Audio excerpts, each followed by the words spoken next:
A boy opens his eyes and sees several cute maids excited to see him. His totally normal first response is to cast a fireball and incinerate them all, but just before he does so, he realizes that his hands are tiny. That brief moment of distraction throws his aim off, so he misses the maid and instead ends up blowing a hole through the castle walls instead. Fortunately, thanks to the fact that a fireworks show was going on, his blast did not cause a terror alert in the kingdom. The people are celebrating the birth of the new Prince Lloyd, while inside the castle, the maids are beginning to consider switching careers before they get turned to ash by this trigger-happy baby. Some time passes and we see that the maids decided to keep their jobs, but only after updating their life insurance policy. Right now, they are busy looking for the prince and can't find him anywhere, but moments after they leave, Prince Lloyd pops out from behind a pillar. He wants to get as far away from here so they don't find him, but as he was leaving, he ends up bumping into some officials. He asks them not to tell the maids he is here and they agree, but one asks if Lloyd would like to join them for some hunting to pass the time. Unfortunately, he is pretty busy right now, so he ignores the offer and just runs off to do his own thing. The official is disheartened that he was rejected by Lloyd again, but the other guy asks why he is even bothering to try making friends with the kid since he is too young to contest for the crown. Plus, he is only the 7th prince, so gaining his friendship won't be politically advantageous. To this, the first official has one thing to say. The kid could blow up a castle on the day he was born, and I don't think he needs another reason to stay on friendly terms with him. In fact, it wouldn't be a stretch to say that Lloyd may be the reincarnation of the father of sorcery, but that's only speculation. Back to Lloyd, he is indeed a reincarnation, although he was just a regular sorcerer in his past life. He doesn't know why he remembers his last life, why he is reborn as a prince here, or whose bright idea it was for him to wear this outfit. One thing he does know is that since he has the freedom to do so, he will live the same way he lived in his past life, and spend it all researching all kinds of wonderful magic. He is mesmerized by the castle's extensive library collection, and thinks it is even better than the one he had access to in his previous life. However, just before he could open a book and start reading, he gets it snatched away by a maid. Silpha has finally found him, so he can no longer skip the rest of his lessons as he pleases. Outside, Lloyd now has to go through sword practice with Silpha, and she is showing no mercy against this 8-year-old, but he's still holding his ground. Lloyd doesn't see a reason why he needs to go through with all this training since he is too far down the line to ever have a shot at the royal throne, but Silpha retorts that there is more to life than just trying to gain power in the family. It's only proper that since he is a member of the royal family, that he should be educated in all manners of subjects. She was put in charge of his education 3 years ago, so she's going to take her job very seriously and make sure he learns stuff. Lloyd doesn't like how insistently diligent Silpha is, but he knows she won't let him skip out on practice until he shows her some improvement. She tells him to get back into stance, and the two cross swords once more. However, this time, Lloyd is able to match Silpha's moves exactly. She is impressed by the amount of improvement he is exhibiting since she can see that he has gotten better, but Lloyd thinks to himself that he is actually using something called control-type magic to copy her moves exactly. In other words, he's cheating on his swordsmanship exam. However, even with him copying her movements, he's still only got the body of an 8-year-old, so she is stronger, taller, and has more reach than him as well.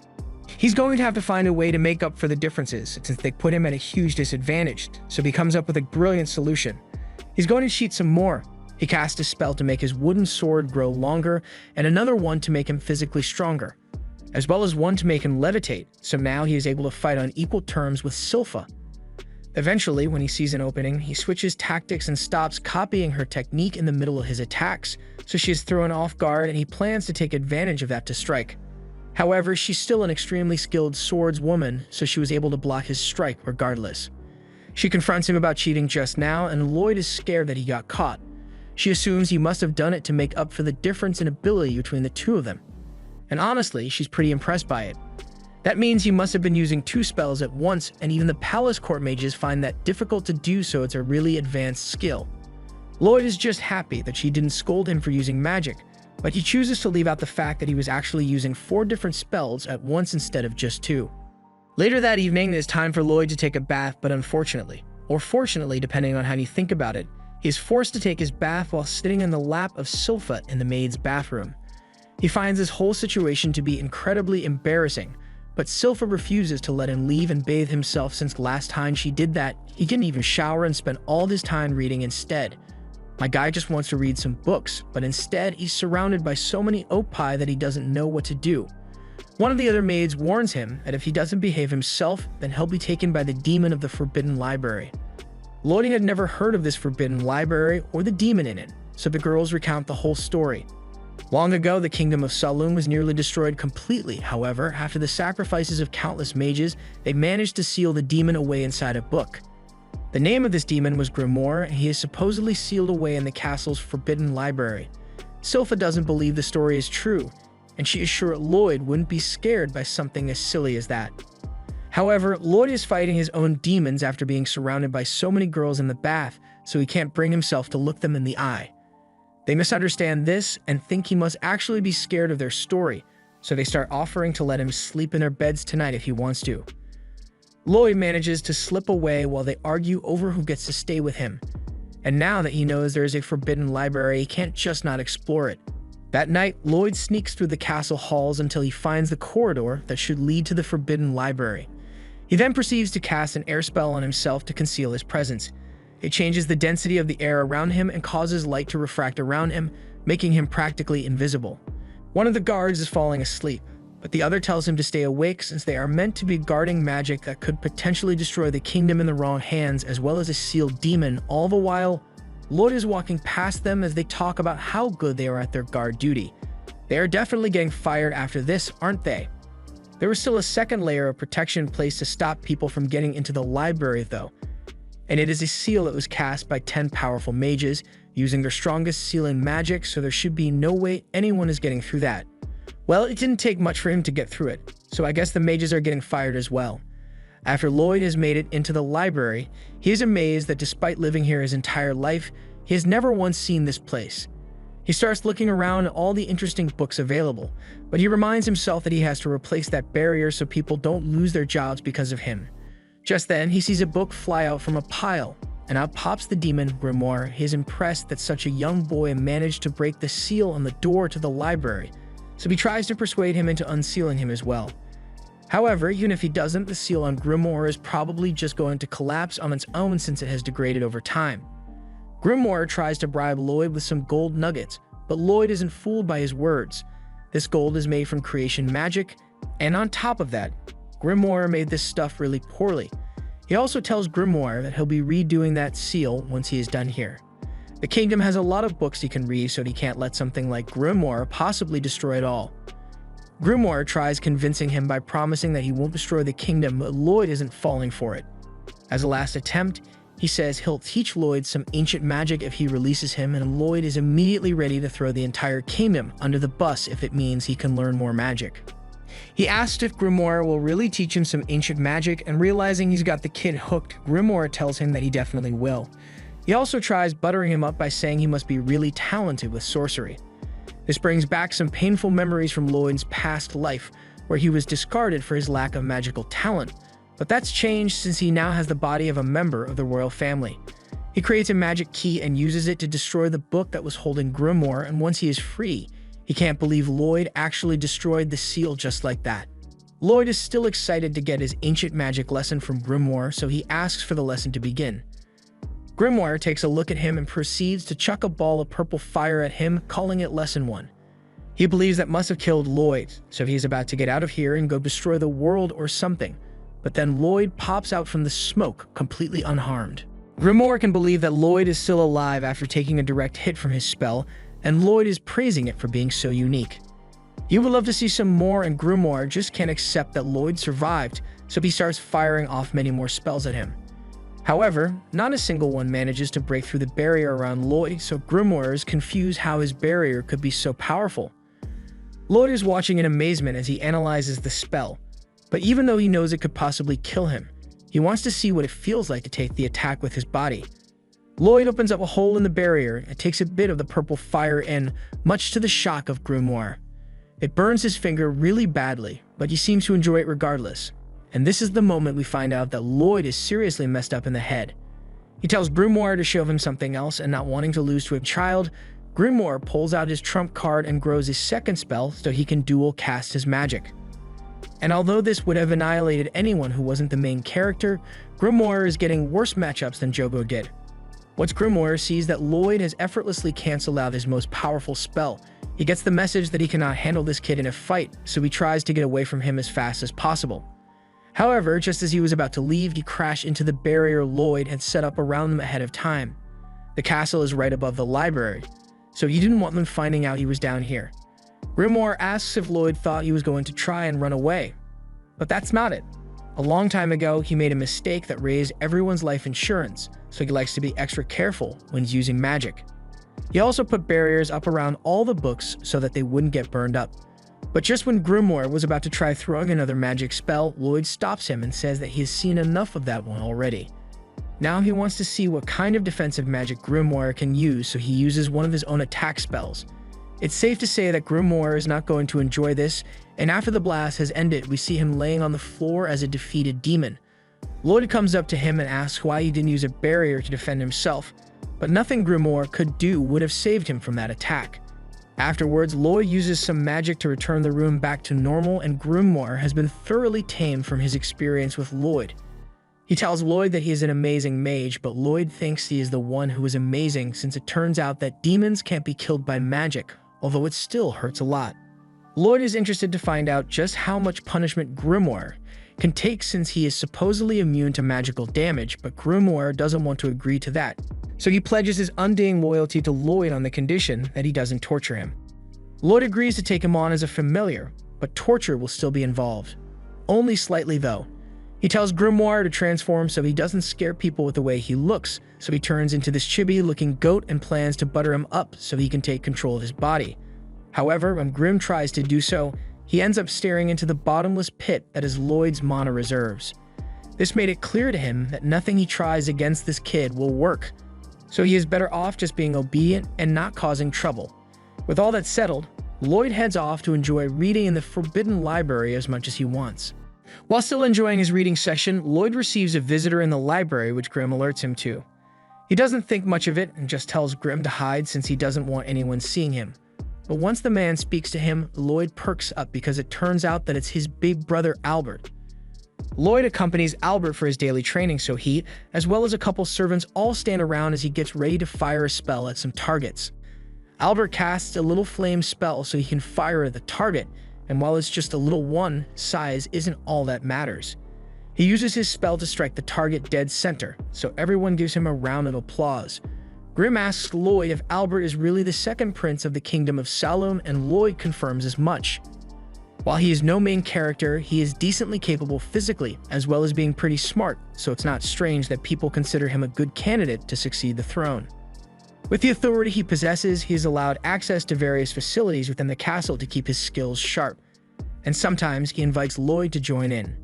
It's one of the few occasions where Lloyd is permitted to cast attack spells within the castle, so he never passes up the opportunity. However, he wants nothing to do with the succession of the throne, so he can't be doing anything too fancy lest he gets dragged into the battle. Lloyd fires all his shots and barely grazes the target each and every time, which makes the brown-nosing noble look down on him for not being able to hit the targets. However, Albert won't be so easily fooled by Lloyd's facade of incompetence. He tells Lloyd that he wants to take a little break, so he is giving him free rein to do whatever he wants on the shooting range while he is gone. Lloyd is excited to get the whole shooting range to himself for once since there are a bunch of new magic spells he would love to try, like the double incantation thing Grim did when he was fighting Lloyd. Grim pauses for a moment and tells Lloyd that it's impossible for him to pull that truck off since it's something that only demons can do because they can grow a second mouth. Lloyd realizes he is right, so he comes up with a solution to the problem. He's just got to absorb Grim into his body and grow an extra mouth on his hand, no big deal. Grim is obviously shocked by the series of events that caused him to end up as a 10-year-old boy's hand, but he's just going to accept that Lloyd is crazy enough to try anything once. Since he now has a second mouth, Lloyd is ready to begin double casting a spell, so he asks Grim if he'll be able to follow along. Grim is confident in his spellcasting abilities, so he says he's ready to begin at any time, and they begin casting their spells in sync. However, Grim quickly realizes that he isn't built for the kind of exploits Lloyd's brain is running on. He asks what the hell Lloyd was just doing, but Lloyd is confused since he was just doing some basic spell stacking. Spell stacking is the process of abbreviating an incantation by adding in several other incantations to shorten the cast time. However, what Lloyd was doing was layering hundreds of spells on top of each other at once when normal spell stacking is done with 2 or 3 spells max. Grimm didn't sign up for this, so he backs out of the double casting agreement, and since he doesn't want to do it, Lloyd just decides to handle it himself. He takes over Grimm's mouth and is now able to speak out of both his own and Grimm's, so he begins the double casting again. Grimm doesn't like the idea of having his mouth used against his will, but it's not like he has much of a choice since Lloyd has already begun casting his spell. Lloyd is combining different spells like he's the Honored One, and even though he knows damn well that what he's about to do isn't safe, he's got to try this spell out on something. He gets ready to fire it off and simultaneously raise the insurance premiums on the entire castle. The blast is seen all the way over in town, but back with Albert and the Brown Nosers, they begin asking him why he chooses to give Lloyd so much attention when they don't think he is talented enough to warrant such treatment. Albert tells them that they must be blind to have not noticed the way Lloyd was shooting at the targets. Grazing a target once could be a mistake, but doing the exact same thing 10 times in a row, that is a choice. He knows Lloyd is a prodigy and may one day grow up to be a grand sage, so paying attention to him is not wasted effort and could even be of great benefit to him at some point in the future. Although at his core, Albert just wants to get along with his little brother, which is why he let him have the range to himself so he can practice for real. The Brown Nosers still don't think Lloyd could accomplish much at his age, but as he looks outside, he starts wondering why it's nighttime in the middle of the day. Over at the shooting range, Lloyd has just blown up the sky. That's just something he can do now. But it would cause serious problems for him if the sky just permanently had a hole in it because of him, so he starts freaking out and trying to get it to go back to normal. Thankfully, the sky goes back to normal after a moment, so Lloyd thinks everything should be fine. However, by the next day, conspiracy theories have already been made regarding the mysterious hole that appeared in the sky the day before. Lloyd is more intrigued by the other article in the newspaper, so he checks it out, and it talks about an A-ranked adventurer party that managed to clear a really difficult dungeon and gather treasure, including a bunch of magical items.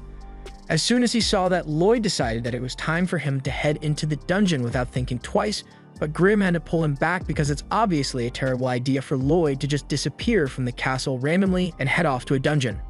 People are going to go crazy looking for him, but Lloyd has a plan to take care of that as well. He just needs to make them think he is still here, so he pulls out an acorn and casts a plant spell to make a replica of himself from it. Once the spell is complete, a perfect copy of Lloyd's body is formed down to the smallest details, and thanks to the different materials used, it feels the exact same way as regular skin and bone, plus Lloyd can make it move the same way he normally would. Grimm thinks a copy like this might actually allow Lloyd to leave the castle unnoticed, but Lloyd says otherwise, since if this worked perfectly, he would have been using the spell already. The problem here is Sylpha, since she is so obsessed with Lloyd that the other day, while he was reading on his bed, she was able to tell that he had grown an extra 0.07 millimeters, which is creepy in its own weird way. Lloyd is sure that he won't be able to fool her with a brain-dead copy like this, but he's got another plan for that, which is where Grimm comes into play. Lloyd slips out of the castle undetected, so as he is flying away, he calls back to Grimm to get a report on how things are going in the castle. Grimm answers, saying he can hear Lloyd loud and clear, as well as get good visuals through one eye, and as far as standing in as Lloyd's replacement, Grimm is pretty sure he is doing alright. At least the regular maids can't seem to tell the difference yet, but he can't get over the fact that Lloyd didn't even hesitate to rip Grimm's soul from his body and put it inside the wooden copy.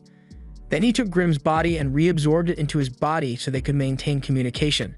Since everything seems to be going well, Lloyd tells Grimm to keep pretending to be him but to keep an eye out for Sylpha and avoid her at all costs. Grimm takes some time to admire the craftsmanship of Lloyd because this body is pretty much the same as the real thing, even complete with a mana-circulation system. Just then, he realizes that with Lloyd out of the castle, he is free to cause as much mayhem as he wants, but he forgets that he is still on speaker. Lloyd ignores the obviously evil laugh he just heard and tells Grimm that he appreciates the help and is counting on him to keep suspicion down. Grimm is touched by the fact that Lloyd actually trusts him, so tears begin to stream down both of his faces. Lloyd asks if there's something wrong, but Grimm just tells him not to worry about it and to just come back as soon as he is done. However, Lloyd realizes that although he went through all this trouble to get out of the castle without getting noticed, he doesn't actually know where any dungeons are. As he tries to figure out what to do from here, he looks down and notices a girl being chased by a group of orcs, but he decides to watch to see what happens rather than intervening. The girl was running really fast, but don't mistake her running away for weakness because in a split second, The girl takes a deep breath and turns around before drop-kicking one orc in the stomach so hard that she has to dig herself out of its guts. She then launches herself in the direction of another 2 orcs, which are killed as soon as her kicks connect with their faces. Finally, one more orc tries to get her from behind, but she performs a technique which instantly turns the last one into an assortment of monster parts flying in the sky. She stands victorious over the orc corpses in the most glorious of camera angles, and Grimm recognizes that she must be a martial artist, and Lloyd is intrigued to see what she can do since he knows about foreign countries that use energy called chi to fight. Now that she is done with the orcs, the girl addresses the person hiding over on the mountain because she noticed that she was being watched. Since he has been spotted, Lloyd wants to head down to talk to her so he can ask her about chi, but Grimm stops him and points out that it would be really bad if she saw him since he would easily be recognized as the 7th prince. Lloyd realizes Grimm is right, so he just chooses not to come out, but that plan backfires because the girl takes the silence to mean whoever is watching her is an enemy. She then proceeds to run up the mountain, so Lloyd is panicking since he doesn't want her to find out his true identity. As she lands on top of the mountain, she finds Lloyd, who has transformed himself into an older version of himself. He introduces himself as a rookie adventurer named Robert, and the girl is completely starstruck. Lloyd had used illusion magic to change his appearance, but transformation spells are all limited to people whom you have seen before, so in order to hide his identity, he used double casting to combine an illusion of himself with one of Robert, thereby creating a new person which probably still looks like someone from the royal family, but it's the best he could do. The girl introduces herself as Tao and says she's a B-ranked adventurer, so Lloyd and Grimm assume she doesn't suspect anything. The reason Tao suspects nothing is because her brain turned to must after seeing Lloyd. In her 18 years of life, she has never had a boyfriend before, so she left the dojo hoping to meet someone. However, it turns out that most guys don't actually want their head crushed between her thick thighs, so she's been out of luck in the dating market. However, since fate has brought her a hot guy, she will make sure he becomes her boyfriend. Robert tries to get away by saying he wants to go clear a dungeon, but Tao immediately offers to join him, so the two head there together. In the dungeon, Tao is killing monsters left and right, all to impress Robert with how strong her thighs are, but he is more interested in the random rocks on the ground than he is in her. They continue through the dungeon, and Robert asks why she chooses to adventure alone, so she answers that she hasn't been able to find any good party members due to the lack of candidates in the hot guy category, but Robert fits her criteria perfectly. They sit down to share a meal, so Robert takes the opportunity to ask Tao about the chi she had used earlier. She is surprised he knows about it since people in this country generally have no idea about anything other than magic. Robert knows it is greatly dependent on the way you breathe, and Tao adds that chi training is entirely based on breathing techniques. It allows you to circulate the chi in your body and reach physical heights that normally wouldn't be possible. Lloyd begins trying to copy what he had seen Tao do earlier, and after just a few moments of practicing, he is able to feel the chi circulating in his body, although he nearly blows up his lungs because his body isn't used to the force. Tao can't believe he was able to copy the technique just by seeing her use it a couple of times, but she warns him that it's really dangerous to attempt this kind of thing if your body hasn't been trained to handle it. However, she has no idea how little Robert cares for his well-being as long as he can learn something interesting from the experiment. Since he seems really set on learning about chi, she offers to teach him a thing or two since they are together anyway. But once Robert thanks her, her heart skips a beat, so she tries to calm down by instructing Robert to keep the chi breathing up constantly. And the whole time, Grimm is just watching things play out, knowing Tao is getting catfished by a 10-year-old. Grimm enjoys his time by living the relaxed life Lloyd refuses to indulge in, but things take a worrying turn once Silpher shows up. Back to the dungeon, Tao has just used a chi blast to defeat the dungeon boss, and now that that's done, the treasure chest precariously placed in the center of the open room unlocks. Robert is intrigued by the mechanism the chest uses to detect whether the wolf has been defeated or not, and Tao is growing even more infatuated with him by the minute, especially since she sees that he is strong enough to learn chi breathing on his first try, so if she keeps the relationship going, there's no way her grandpa can reject him as her future husband. Robert calls her back over so they can open the chest together, but once it is opened, a slash is aimed right at Tao, which Robert notices in time to drag her out of the way. The slash was caused by the dungeon's hidden boss, the Lich, and Robert is excited to see what it can do. Tao is terrified of the Lich, but when Robert asks about the monster, she acts as if everything is fine and tells him he should leave the dungeon without her. He protests, saying he wanted to stay and watch the battle, but without saying another word, Tao gets close to him and hits him with a strike that blows him out of the boss room. It makes no sense for a lich to be hidden in a low-level dungeon like this, since they are so powerful that even A-rank adventurers have trouble dealing with them. She may not be able to win, but she at least wishes to buy enough time for Robert to escape. Meanwhile, Robert is currently flying back through the tunnel after Teo's strike, but he is disappointed since he had a lot more he wanted to learn about Qi from her. He creates a magic barrier to stop him from flying back, but even if Tao wanted him to leave so badly, she could have at least given him a map or something because Robert is completely lost. He tries contacting Grimm, but he gets radio silence from him, aside from a message begging him to get home soon because he is in trouble. Meanwhile, Tao is still fighting the Lich and she seems to be holding her own, but with the damage she is taking, sooner or later she's going to end up losing. She really doesn't want to die, but she takes solace in the fact that she helped Robert get away. She then tries slowly backing away to see if she can escape as well, but as she tries this, the Lich starts talking. It recognizes the martial arts she uses and says it has eaten someone with a similar technique before, but after gaining that person's knowledge, he realized that Qi is nothing more than an inferior version of magic, so he sees no point in eating Tao to learn about it. But Robert, on the other hand, seemed quite intriguing, so he would have loved to take a bit out of him. This isn't the first time Tao has heard someone insult her Qi martial arts, as most people on this continent just think of it as a useless technique.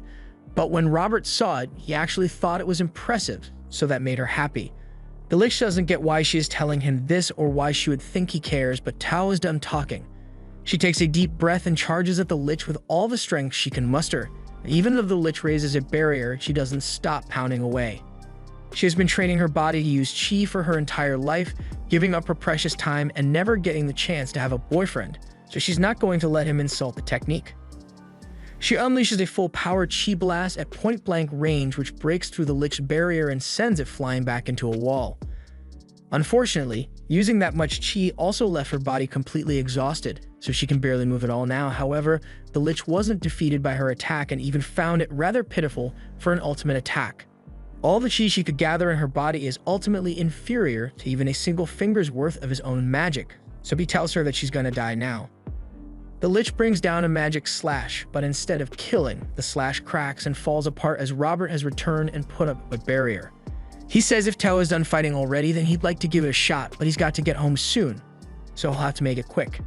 She is surprised to see him back here again, and even more so when she sees the deranged look in his eyes, so she just stays silent.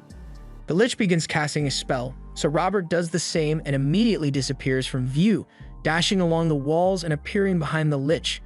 He takes a deep breath with the technique Tao taught him, but his body still isn't used to it, so he breaks a few ribs in the process. The Lich casts another attack spell, but Robert still needs more time to think, so he pulls up a barrier to stop the Lich from hitting him and starts reflecting deeply on what he needs to do to complete his new technique. The Lich can't believe someone could make a barrier so strong that it deflects all his attacks, but Robert isn't even thinking about the barrier, and instead is trying to figure out how to combine both Qi and mana. He recalls something Tao had said about focus being very important, so he resolves to focus more on his breathing. He draws air into his lungs and simultaneously casts a full sprint air spell to refine their combination. Because he starts moving, the Lich gets full of himself and believes Robert must be fleeing since he can't win, so he sends more attacks his way. Meanwhile, Robert is still trying to take deeper breaths, but the barrier is getting in the way, so he has to get rid of it. The Lich once again misunderstands and thinks his attacks finally broke through the barrier, so he is now certain that he must be more powerful than Robert. Robert grabs onto a stalactite and is finally able to get enough airflow to properly combine his mana and Qi, so after jumping around for a bit and breathing, he's finally able to mix them together and create a balance. With this newly acquired technique, he is able to counter the Lich's magic slashes, although he is far weaker than he would have liked it to be. To compensate for the weakness, he makes the energy thinner and stronger so it will reach the Lich. The Lich casts more attack spells to intercept Robert's attacks, but as time goes on, the attacks coming from Robert become more potent and plentiful, but he isn't even casting a spell for it, so that must mean his attacks are Qi-based.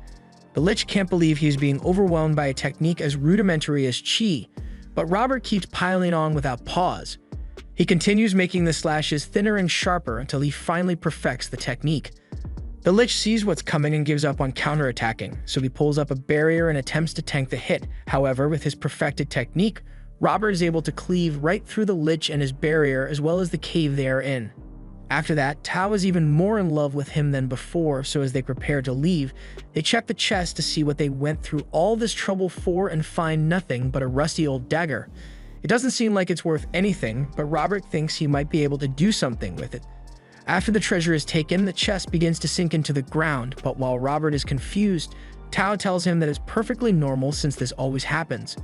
The dungeon falls apart after the treasure is taken, so Robert realizes it must be part of a survival mechanism, so the chest must be something like the dungeon's core. He immediately tries to grab it out of the ground since it seems interesting, but the dungeon is collapsing around them, so after he gets the chest out, they leave. Outside, Tao says she is surprised that Robert used chi to fight at the end instead of magic since he is a mage, so she was wondering if he wanted to prove that chi is a viable technique. But that's not it. He just thought it would be fun to try it out. Just then, he remembers that he needs to get home soon since Grimm is in trouble, so he gets ready to fly away.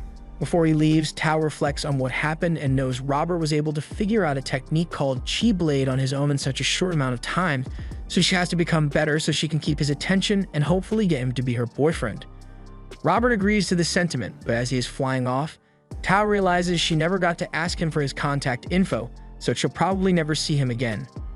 Robert undoes the illusion spell to go back to being Lloyd, and after a short cross-country flight, he is returned to the castle and starts looking for Grimm to make sure he's alright. But he is totally not alright.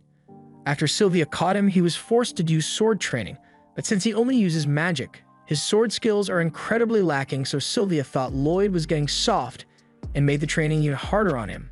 Later, after Grimm has psychologically recovered, Lloyd shows him the knife he got from the dungeon and Grimm can't believe he had to endure Sylvia's beating because of a stupid knife. Lloyd apologizes again but tells him that the knife may actually be pretty valuable since it's special. He dips it in a bit of hot water and starts scraping away at it until he literally peels the magic off it. As he suspected, the knife has been treated with magical essence, the same stuff that is used as a catalyst for enchantment, which involves writing magic formulas onto a weapon to strengthen them. In the case of the knife, the enchantment placed on it was one called Boost Power. After peeling off all the enchantment stickers, he places them in a beaker and shakes them vigorously to get rid of all the old enchantments. Lloyd would like to research enchantments, but since this is all the mana essence that was used on the knife, and the mana essence is really hard to come by, he doesn't have many opportunities to learn by trial and error. If an enchantment he tries fails, then both the mana essence and weapon will go to waste, which is why he has a better idea in mind. Instead of just using the mana essence here, he'll analyze it using magic so he can make his own. He uses a purification spell which breaks down objects into their base elements, so with it, he is able to find out that the mana essence is made of oil, silver, and something called hematite. But even if he knows that hematite is pretty hard to come by as well since it is made from crushing monster cores, but that shouldn't be a problem for Lloyd since he happened to snag the core of the dungeon so he can make hematite from that. Now all they need is oil, silver, and a bunch of weapons to test out enchantments on. Lloyd goes to meet his father and asks him for some spending money, so the king just pulls out a bag of silver coins to give him since he loves his son. Although he finds it strange that Lloyd wanted silver instead of gold coins, but he doesn't question it. He wonders how Lloyd is going to use his allowance, and we see exactly how he plans to use it as he starts melting knockdown with Grimm. Later, Lloyd is fighting with Sylvia again and uses some new tricks to try and get an edge on her, but even after using full sprint, she is still able to keep up with his movements. He takes it a step further and uses magic to make the ground uneven so he can get the drop on her. But once he goes in for a strike, he finds that Sylvia has disappeared, but he is unaware that she is simply hiding inside the dirt construct he made, so he gets obliterated. Sylvia won the battle, but she still gave Lloyd the oil he wanted even though the agreement was that he needed to be able to land a hit on her to get it. She says it is fine since she is just relieved that his poor performance last time they fought was just a fluke. Lloyd is grateful and promises to show her what he makes once he is done, but Sylvia assumes he's cooking something. After returning to his experiment room, Lloyd and Grimm add the oil to the rest of the ingredients, allowing them to make the mana essence. Now, all they need is a bunch of weapons to test the enchantment out on, so Lloyd goes to Albert to ask for his assistance in acquiring some. Since Albert has a bunch of loyal knights under his command, Lloyd was hoping that he would get them to allow him to enchant their weapons, and since Albert asked them to do it, all the knights immediately hand over their weapons to him. But they don't have much confidence in Lloyd being able to get it right, so they silently cry over their lost swords. Grim is a little upset that the knights think Lloyd is going to mess up the enchantment, so he is even more determined to get this right on the first try. Lloyd starts in on the first sword and absolutely fills every inch of space available. However, he soon finds out that regular steel isn't able to handle that much enchanting as the sword shatters to pieces. He keeps trying and swords keep breaking until he eventually manages to get some of them to work. Then by the next morning, Lloyd goes to show Albert his achievement, and he is shocked that out of 120 swords, Lloyd actually managed to successfully enchant 50 of them. Even he thought that Lloyd would just destroy all the swords, but as he inspects them, he is amazed by what he sees. The best enchanters only have a success rate of about 10%, so Lloyd having a 40% success rate is outstanding. One of the guards doesn't believe Lloyd actually accomplished what he claims to have done, but when he tries to sheath his sword, the sword ends up being too sharp for it due to Lloyd's enchantments. Albert is taking a look at one of Lloyd's best enchanted swords when Lloyd comes up to him and asks if he can see how the swords perform in combat, so Albert invites him out to join him for a monster hunt he has to go on. After making preparations for the next day, Lloyd, Albert, and Silpha all head out in a carriage at the break of dawn, and they have soon made their way into the forests surrounding the kingdom. Lloyd asks if the monsters are close by yet, but Silpha has to inform him that it's going to take a little longer since they need to make it to the lake first. Silpha turns to Albert and thanks him for allowing her to accompany Lloyd on this expedition, but he saw no reason why she shouldn't be allowed to join. Plus, he knows how much she loves Lloyd, so he wouldn't want to keep her away from him. Silpha may have inappropriate feelings for Lloyd, but she won't admit that at least until he turns 18. Albert continues teasing her a little more, but when Silpha draws her sword, he realizes he may have crossed a line and stops talking. However, the sword draw was not because of his teasing, but rather because they got some uninvited guests to deal with. These are kobolds which have armed themselves with steel weapons, so the knights get into formation and prepare to defend Lloyd and Albert with everything they have. Lloyd has to act like he's scared to not draw attention to himself, but the truth is that he already knew the kobolds were coming long before they arrived. During his time with Tau, she had taught him an application of chi that allows him to sense his surroundings at all times as long as he keeps his breathing going, which is pretty handy for exploration. The knights are about to begin fighting, so Lloyd pays close attention as one of the knights slashes a kobold. The knight, the kobold, and the horse were not prepared for what happened next because the kobold is split in half like a stick of butter. It makes no sense to them how their weapons are able to cut through the kobolds so cleanly when they are wearing steel armor, but it's all due to the success of Lloyd's enchantments. The swords are now so sharp that even these trained knights are scared to handle them. Albert has nothing but praise for Lloyd and his amazing enchanting skills, so he gives him a lot of head pats. Silpha also praises Lloyd's enchanting skills, although her weapon wasn't enchanted to begin with, but it doesn't look like that stopped her from decimating kobolds anyway. Just then, a kobold goes straight for Lloyd, which he is aware of, but before it gets too close and forces him to act, the kobold is kicked away by a familiar face, Tau. She sensed a hot guy in the area, so she came rushing over, but Lloyd is shocked beyond belief because he was certain that he would never see her again. Tau turns her attention to Lloyd, and she can tell that he is using chi breathing to sense his surroundings, but since she doesn't know he's the same person as Robert, she has no idea where he could have learned it from. But now that she thinks about it, Lloyd looks a lot like Robert too. However, while she was examining his face, she sensed a kobold trying to sneak up behind her. Before she knew it, Silpha had already stepped in to kill the kobold, and she is not happy about this unknown girl getting so close to her future husband. Tau tells her that she could have handled that kobold on her own, and the two obviously aren't going to get along, but to prevent any conflict, Albert acts as a mediator and invites Tau to join them as they head to the lake. Later, as everyone is setting up camp for the night, Albert thanks Tau for her assistance with the kobold attack and introduces himself as the second prince of Salum. Tau hadn't realized he was royalty, so she apologizes for her rude behavior earlier, but more importantly, she thinks Robert is hot. However, despite him being hot, he's not the same guy as Robert, even though he looks similar to him as well. Albert asks if he looks like the person she is looking for, but if anything, she would say Lloyd looks more like Robert in general. With that said, Lloyd is currently avoiding Tau, so she doesn't figure out he is Robert. Using the spatial detection chi technique ended up almost blowing his cover, but now that Tau knows Lloyd can use it, it would be strange if he suddenly stopped using it altogether. To avoid getting his little dungeon expedition secret revealed, Lloyd decides that he will just hide out in his tent for a while. But as he enters, he is immediately assaulted with a face full of melons. Lloyd isn't flustered by this since he has seen her like this hundreds of times at this point, but he asks what she thinks she is doing right now. Silpha apologizes and says that she just wanted to change her clothes since she got some blood stains on them, but that still doesn't explain why she is doing that here though. She thinks it's only natural to change clothes in Lloyd's tent because she's going to be sleeping here with him, but Lloyd doesn't like the sound of that. Silpha tries to justify it by saying the other guards are all posted around Albert's tent to keep him safe, so she needs to protect Lloyd as well, but Lloyd still maintains that he's going to be fine on his own. Silpha still refuses to take no for an answer and grabs hold of Lloyd with her legs, and she refuses to let him go because Tao is around and Silpha will not risk having Lloyd stolen away from her by the caked-up martial arts girl. Speaking of which, Tao walks into the tent because she could have sworn she sensed Robert using chi, but she sees Silpha suffocating Lloyd. Silpha gets angry that Tao interrupted her time with Lloyd, but Tao calls her a pervert. The two are about to begin fighting with all the knights placing bets on who will win. And in all the chaos, Lloyd walks away with his innocence having been shattered. He walks over at Albert, who compliments him on having girls fight over him already, but Lloyd doesn't see the humor in all this. Albert is serious when he says that Silpha has changed a lot since she started looking after him, but Albert has some words of warning and tells him to be careful about the minds of relationships he has with women like her. Meanwhile, Tao and Silpha have just realized that all the knights are eagerly spectating their fight, as well as Silpha's exposed thighs, so they put their differences aside and go out of their way to beat all of them up. Silpha finally puts on some clothes, and Tao explains that she was tasked with fixing up an old shrine at the top of the hill, which is why she's in the area. But if that's the case, then Silpha tells her to hurry up and get her job done so she can leave Lloyd alone.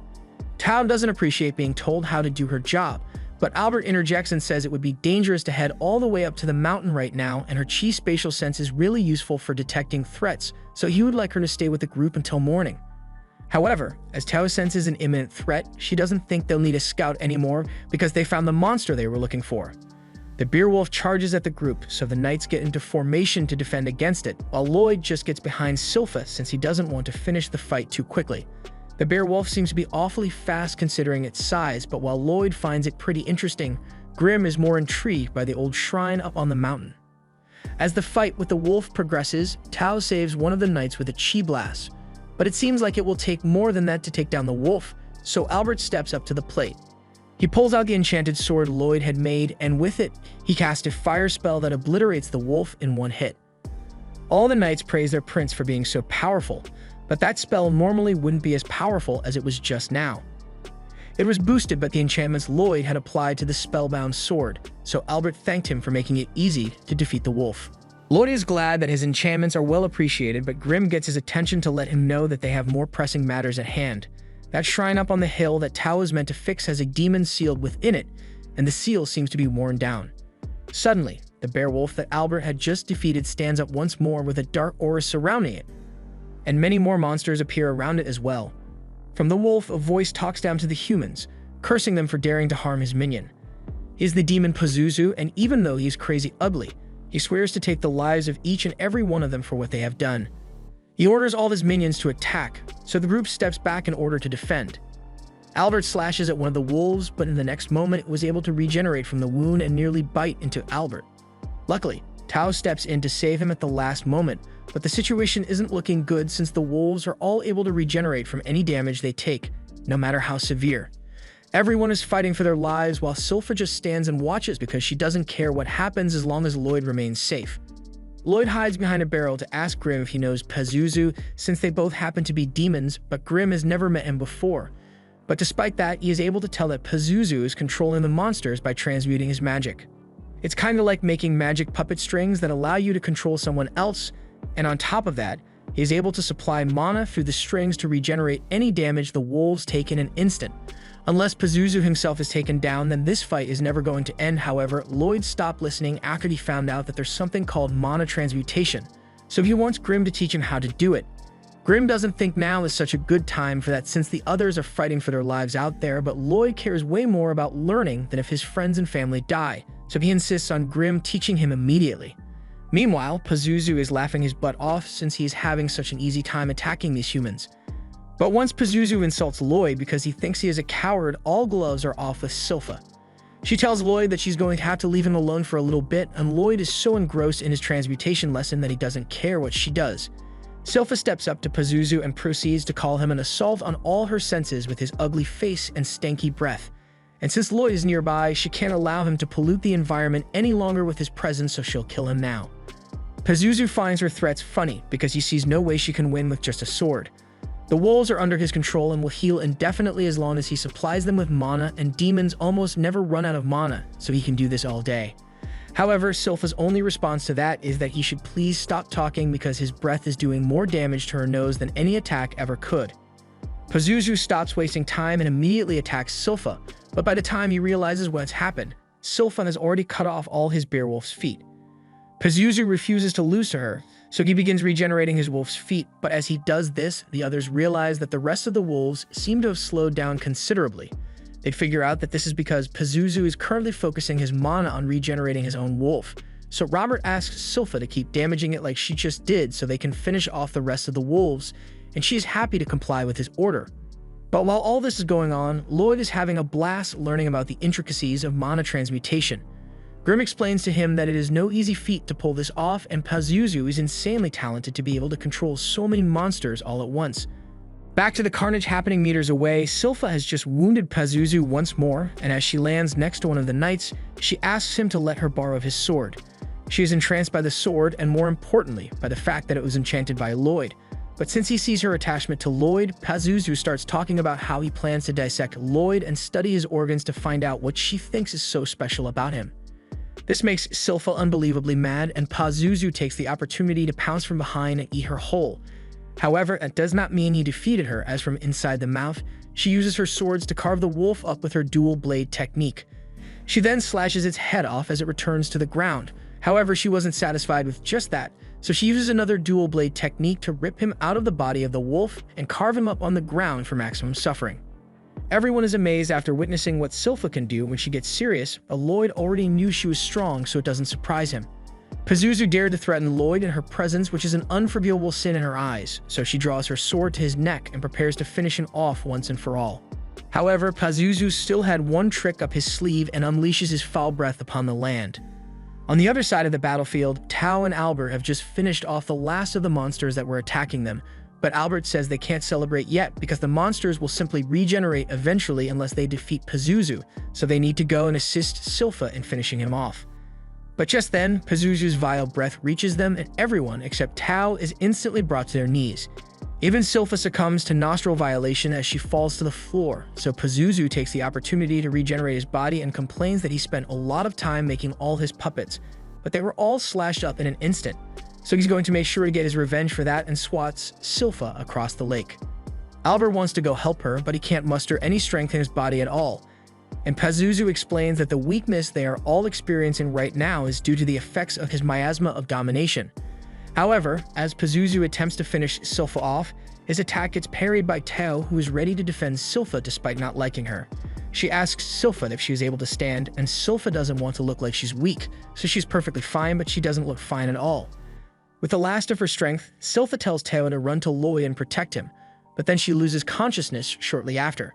Pazuzu praises Silpha for being able to hold out for so long even after being exposed to the largest amount of his miasma. Even the monsters only lasted about 30 seconds before they were completely under his control, but with that being said, he dashes behind Tao and says he wonders why she isn't under his control yet. Tao reacts and tries to kick him, but Pazuzu dodges and grabs her leg before knocking the wind out of her with a punch to the back. He has figured out that she must be using a special breathing technique that is allowing her to withstand the effects of the miasma, but after that punch, her breathing has been disrupted, so she'll succumb to the miasma soon at this rate. Pazuzu mockingly tells her that she could have escaped by herself since she was still able to move, but she chose to stay behind, so that must mean one thing. She wants to become his special minion. That creepy tongue movement he was doing weirded Tao out so much that she found the strength to punch him straight in the mouth and break free. She then puts everything she has into one final attack and blasts Pazuzu into the water. But as she lands on the ground, she realizes she acted too rashly as she shouldn't have used such a big move so recklessly. She tries to steady her breathing in case Pazuzu counterattacks, but she is suddenly attacked from behind by one of the wolves. The monsters that have been slain have had enough time to regenerate themselves, so she is drastically outnumbered now. Tao is pinned between the jaws of one of the wolves, and Pazuzu is taking some time to try to convince Tao to become his minion because everyone else is already knocked out, but he's still standing. So it is obvious that he's the hottest person by default. Immediately after saying this, he hits Tao with the full power blast of his mind-controlled breath, so you believe she should no longer have the presence of mind to deny his advances. However, through all that stink, All she came to realize is that she wasn't wrong after all when she sensed Robert's energy, because she is feeling it again, and she is sure he will kill Pazuzu, so she would rather die than become his minion. Pazuzu gives up on trying to convert her and just has the wolf eat the body so he can forget about Tao, because now he's moving on to Silpha, who he still has a grudge against for slashing up his minions earlier. He thinks it would be best to turn her into one of his minions, although it would probably take a long time due to her high mental fortitude. And while all the others have been decimated and possibly killed, Lloyd has just been splashing away in the river without a care in the world. Pazuzu goes on to gloat about how he will soak Silpha in his domination miasma until he replaced the person most precious to her in all her memories, and that way he'll have control over her for the rest of her life. Lloyd chimes in and asks if that's how he took control of the wolves, and Pazuzu, entranced by his own ego, gloats some more about how he killed the cubs' parents and then used his miasma to make them think that he was their parent all along, making them obedient to only him. Then after the brain lag finally wears off, Pazuzu realizes that there's still a human left standing, which shouldn't be possible, but Lloyd doesn't seem to be affected by it in the slightest. Pazuzu asks what kind of trick Lloyd must be using to survive in the miasma, but in all honesty, Lloyd has no idea how he's managing to do it either. Pazuzu feels insulted that Lloyd would just waltz in and ignore the effects of the miasma, but then he notices Grim, and he has a field day, calling him out as a failure of a demon for serving a human. Not to mention that chibi form, which is a disgrace to everything demons stand for. Grim was initially going to give Pazuzu some advice and tell him to back off because he can't defeat Lloyd, but now that he has shattered Grim's pride, Grim just wants to see him get wrecked. Pazuzu doesn't know what Grim is talking about, so he just sends a bunch of his minions out to kill him and Lloyd. However, Lloyd just smiles because he believes this is a perfect opportunity to test out the mana transmutation he had learned. Grim warns him that there are a lot of monsters here, so if he wants to get them all, he's going to have to use a decent chunk of mana, but Lloyd tells him he doesn't have to worry because he'll be careful not to go overboard. He has always had trouble adjusting the output of his mana to not instantly kill the target, but he manages to find the right balance and creates a flower field that reminds the wolves of their parents. In doing so, he also takes away Pazuzu's control over them, so they all obey Lloyd now. He takes a moment to look for the wolf that ate Tao, and once he finds it, he orders it to vomit her up right now, which it does, and she's still in one piece, but she's unconscious, slimy, and disrobed. Pazuzu realized that Lloyd must be some amazing sorcerer to have been able to convert that much of his mana into a flower field in an instant and take control of his minions, but he still thinks he can win control back, so he spits his breath at them and orders for them to return. And they are definitely returning, but I don't think it's in the way Pazuzu was hoping for. The monsters now remember the horrible treatment Pazuzu has subjected them to, as well as the fact that he killed their parents, so they all attack in unison. Lloyd is impressed with the teamwork the wolves are displaying, but Pazuzu is simply too strong for them, so he ends up beating up the dogs for betraying him. After he has taken care of the wolves, Pazuzu tells Lloyd that while he may have lost his minions, now that he doesn't have to supply them with mana, he is at full power, and even if he is a really good sorcerer, magic spells are ineffective against demons. Lloyd asks Grim whether what Pazuzu says is true about demons being immune to magic, but Grim can't exactly confirm it since all he knows is that no demon has ever been killed by magic before. Hearing this, Lloyd's curiosity is piqued since he now wants to find out if demons are truly invincible in the face of magic or if they are just really difficult to kill. And if it is the latter, then he wants to figure out what exactly it would take to kill Pazuzu. Lloyd unleashes the full extent of his mana, and in an instant, Pazuzu realizes he is a dead meat. Lloyd's mana is so dense that it might as well be unlimited void, and you wouldn't want to be anywhere near him when he gets like this. Lloyd says he is glad because he finally has a chance to test out a new spell, and since Pazuzu is a demon, then Lloyd doesn't need to worry about killing him because he has no human rights. Lloyd casts a barrier, but Pazuzu dodges it, and he immediately realizes that Lloyd isn't trying to fight him right now. He's trying to use his barriers to trap Pazuzu so he can run his experiments on him, and he isn't going to stick around to find out what kind of experiments those are going to be, so he starts trying to escape. Lloyd keeps chasing after him with barriers, and Grim joins in on the fun so Lloyd can cast even more barriers simultaneously. Pazuzu is scared out of his mind because of how fast Lloyd is casting the barriers, but he is still able to stay a step ahead and dodge them until he ends up getting caught in a mega barrier. It's over for Pazuzu now, but he can't accept that he has been caught like a lab rat, so he calls Lloyd a psychopath for wanting to perform experiments on him.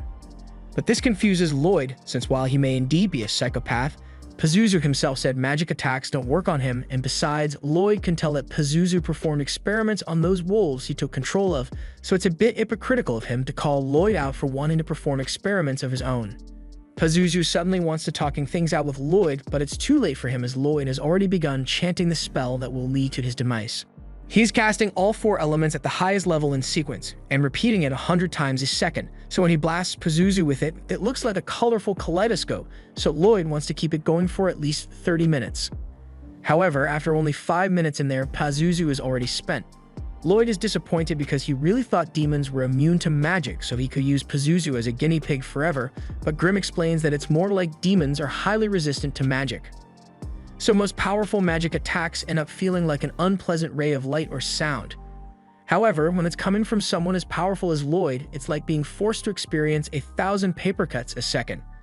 And all that stress likely fried Pazuzu's brain, so he's left contemplating the life decisions that led him to this fate.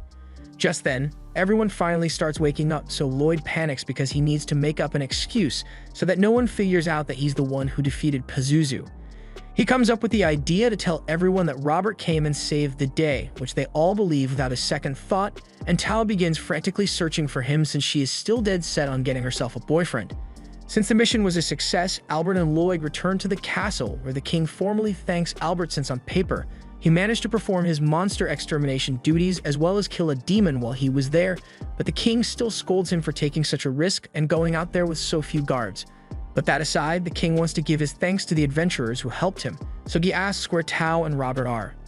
Albert doesn't know where Robert went since Lloyd said he left before they all regained consciousness, but as for Tao, she was still giddy over the idea that Robert came to save her from getting eaten, but then she realized that the coat she was covered with actually belongs to Lloyd. So before she could put the pieces together, Lloyd distracts her by saying he saw Robert in the forest, and without a second thought or any clothes for that matter, she runs into the forest to find her future boyfriend. The king is disappointed since he wanted to meet Robert because he would have to be an incredibly powerful sorcerer for him to defeat a demon so quickly, but this is where Albert chimes in saying Lloyd was a huge contributor to the success of the mission. His enchantments allowed them to make it out of there with minimal casualties, so Albert believes it would be a good idea to add Lloyd to the race to succeed the throne. The king isn't against the idea, but he doesn't understand why Albert would advocate for an additional rival in throne succession. Albert doesn't care if he ends up becoming king or not. What he wants is for the most capable person to have the throne, so he believes Lloyd should get his chance as well. However, when the king asks Lloyd if he wants to be added to the list of throne successors, the only thing Lloyd has to say is, "Nah, I'm good." Later, Lloyd is out playing in the courtyard with his new pet, one of the bear wolves. It followed him home, but Grimm gets jealous of all the attention the wolf is getting, so he makes himself fluffy as well to get some attention from Lloyd. It indeed gets Lloyd to start playing with him, but then Silpha shows up, so he has to hide Grimm and shoves him inside the bear wolf's fur. Silpha asks if Lloyd has come up with a name for the wolf yet, and he has decided to call it Shiro.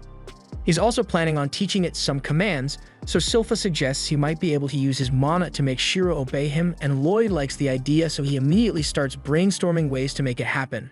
Meanwhile, from a terrace of the castle, the king and Albert are having a chat about Lloyd, and the king thinks he is really modest for not wanting to get involved with the throne. But Albert believes Lloyd is just far too gifted to be limited by the responsibilities of ruling a country. But with that said, they can't wait to see what Lloyd does with his future, because it is sure to be something great. After a bit of practice, Lloyd has taught Shiro how to do a bunch of basic commands. However, he runs into issues when it comes to more complex commands like spin around 3 times. He has tried writing a command spell and sending it to Shiro, but it's not that Shiro doesn't want to do it, but rather, he doesn't understand what the command means, so he ends up just getting confused by it.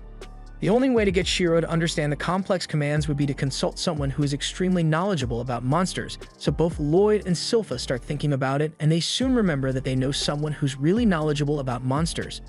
Lloyd's sister, Elise, but she's a little weird, so they are both reluctant to meet with her. They head over to Elise's tower, and it's just as weird as they remember it being, so Grimm asks who Elise is meant to be. Lloyd provides a detailed explanation and tells Grimm that Elise is the 6th princess of the kingdom and 3 years older than him. In addition, as you could probably guess from her garden, she is an animal lover through and through. And not just of usual kinds either, as she'll keep anything that has a pulse and isn't human. Just then, Elise spots Lloyd, so she comes running down the stairs and jumps on top of him since she is so happy to see him.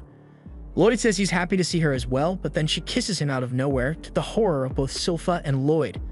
Elise's personal maid, Eris, comes running down the stairs after her and scolds her for always kissing her brother every time he visits her, but she says she can't stop herself because she thinks Lloyd is so cute. After the shock wears off, they both sit down for some tea, and Elise asks what brings Lloyd here since he doesn't visit often. She thinks it has something to do with the cute bear wolf he brought with him, and she is right. Lloyd explains that the bear wolf's name is Shiro, and he is impressed that Elise could tell that Shiro was a bear wolf after seeing him for the first time. She can't really explain how she can tell these things, but all she knows is that she loves animals, and it probably has something to do with that mana thing everyone talks about. While Elise is fondling Shiro, Silpha goes up to Lloyd and suggests that they should leave since Elise isn't even familiar with the concept of mana, so there's no way she'll be able to teach him how to communicate with monsters using mana. Lloyd still thinks it's worth waiting a bit longer since she could still be helpful, so he asks Elise if she can show him one of her monsters. Elise smiles at him and says she already called one, which is when Lloyd and Silpha realize that there's a monster standing right behind them. Elise introduces it as Liru, who is a lesser Fenrir, which is Lloyd's interest peaked because not only was Liru able to sneak up behind him and Silpha without either of them noticing, but it also stole Silpha's bonnet. He wonders when Elise could have possibly given that command since Liru knew how to approach them from behind and snatch Silpha's bonnet. That's a pretty complex command, and she did all that without any indication of it, so Lloyd is wondering how she managed to do it. He enthusiastically asks her to teach him how to communicate with Shiro the way she just did with Liru, and she says she'll be happy to teach him. But the first lesson on the matter is a bit confusing because she says it's all about love. According to Elise, as long as you have love, you can grow to understand any monster, and once you do that, you can talk to them without needing words, which she demonstrates by calling all the animals around to her side. Just then, Lloyd realizes something, and a moment later, a bunch of animals come running towards him and the maids. A couple of them try to steal Eris and Silpha's clothes, but the ones that went to Lloyd are peacefully chilling on his head. He has just realized what he was doing wrong when he was trying to command Shiro. When Elise controls her pets, she isn't issuing commands to them in the first place. Instead, she just shares her will with the animals. So to replicate what she does, instead of ordering the animals around, Lloyd needs to share a mental image of what he wants, and then he sends that image over to Shiro. As soon as Shiro receives it, he understands what the assignment is, so he immediately starts running around Lloyd 3 times and leaps into the air with a bark. Lloyd is really happy since Shiro did exactly what he wanted, perfect down to the sound bark. Eris is amazed that Lloyd could actually learn something from Elise's love talk. Elise is so glad that someone finally understands her that she runs to hug Lloyd again, but she was still sharing her mental image with the pets, so all of them also hug Lloyd along with Silpha and Eris as well. So by the time Lloyd manages to get himself free, he is slightly traumatized and would rather not talk about it. On the bright side, he did manage to figure out how to connect with monsters through his meeting with Elise, and Silpha is glad he's happy. But she wants to spend time with Lloyd as well, so she suggests that they start sword practice immediately. However, before Lloyd can be dragged off and forced to practice for hours, Albert steps in and says he needs to talk to Lloyd about something, so they'll have to reschedule his sword practice for another day. Silpha tries to argue with Albert about Lloyd's sword training being extremely important, but Lloyd doesn't want to do it, so he decides to go with whatever Albert needs him for. Albert says that there's someone he wants Lloyd to meet, although he probably already knows him. It's Lloyd's brother, 4th Prince Dian. They head over to Dian's section of the castle where he talks about how he heard that Lloyd enchanted Albert's sword. Lloyd confirms it, but Dian is still skeptical that he could actually pull that off. He isn't going to say it's impossible that Lloyd did it, but it's hard for him to believe, so he wants Lloyd to prove his skill by enchanting a sword right in front of him. Albert explains that Dian is being so strict about this because he is a blacksmith and he takes his craft very seriously. He has prepared everything that Lloyd would need to enchant this sword, so Lloyd begins his enchanting process. However, Dian is made to eat his own words when Lloyd successfully enchants the sword right before his eyes. He can barely believe what he is holding in his hand because Lloyd somehow managed to cram 4 different enchantments on it, but he eventually just accepts that Lloyd must be a different breed of genius. He has moved on from his doubt and now excitedly asks Lloyd to help him fulfill his dream of creating the ultimate spellbound sword. He's referring to a sword that is forged with a spell engraved onto the steel, a super weapon that can only be created when a blacksmith and an enchanter work in unison. Dian tells Lloyd that he used to love sorcery when he was younger, but it didn't work out for him since he doesn't have a talent for it, which is why he developed an interest in spellbound swords, since with those, anyone can use magic regardless of talent. His dream is to one day make it so that everyone in the kingdom of Salim can use magic through the use of spellbound swords, whether they have talent or not. And Lloyd, listening to this whole thinking about how he doesn't give a fuck about Dian's dream, but learning how to make swords could be cool, so he decides to go along with it. After changing into a new outfit, Lloyd asks Diane what spell he wants to engrave onto the steel, and Diane doesn't have anything particular in mind, but he just wants it to be a fire spell. In that case, Lloyd suggests the Pyrolence spell since it's a good and powerful fire spell, but Diane doesn't think it will be possible to get it to work with a sword since the spell has 14 parts to it, but a spellbound sword is only able to hold 5 parts at most. But if that's the issue, then Lloyd says he'll just compress the spell into 2 parts.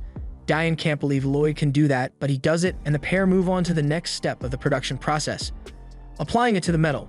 However, as Lloyd places the enchantment on the metal, the bar crumbles to pieces in an instant. Lloyd doesn't know what could have gone wrong, but he assumes that the spell may just have been too heavy for the steel to contain, so he asks Diane to try again with him. While Lloyd is drawing up some more enchantments, Diane notices Silpha staring at him from outside, and it's clear she wants to be included in Lloyd's project as well, so Diane invites her to join, but as they go for many more attempts, every single time they try to apply the enchantment, it shatters instantly. Lloyd apologizes for not being able to get it right and wasting so much of Diane's mana essence, but he really can't figure out what he is doing wrong here since he toned down the spell's strength to the point that it's just a basic fireball.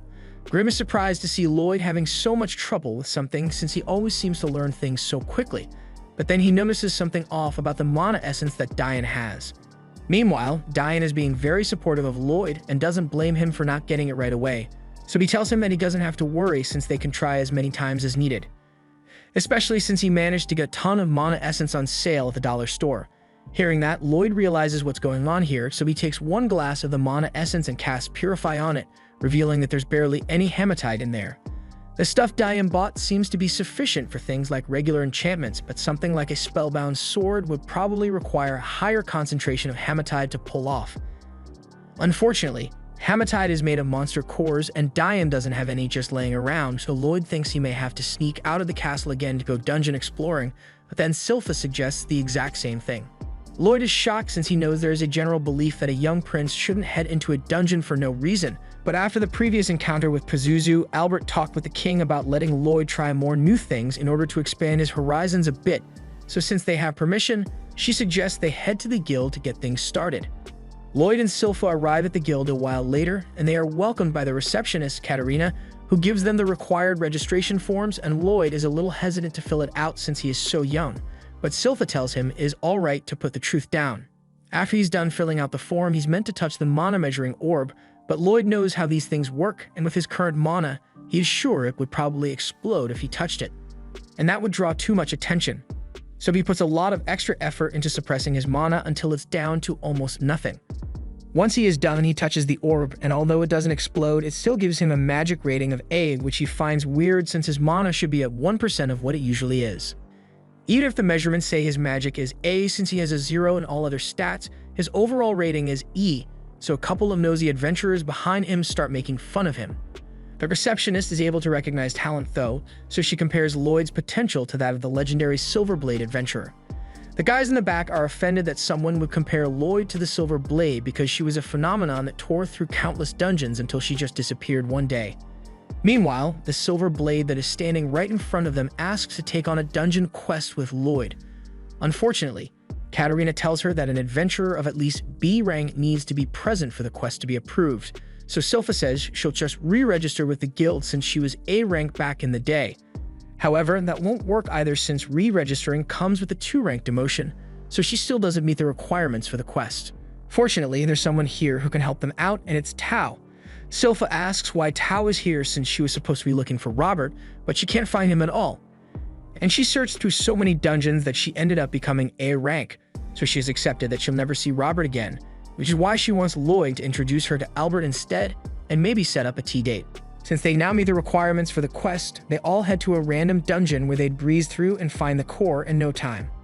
Meanwhile, back at the castle, Albert goes to check in with Diane to see how the spellbound swords are coming along, and he's really optimistic about it, but they'll need to wait until Lloyd gets back with a core for the hematite.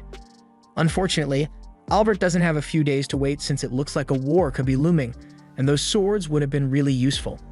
But he tells Diane that he doesn't need to worry about it since it's not his job to fight, but Diane still wants to be able to help, and it looks like he's going to get his chance since Lloyd has returned with the dungeon core, and they are able to use it to make the enchanted steel.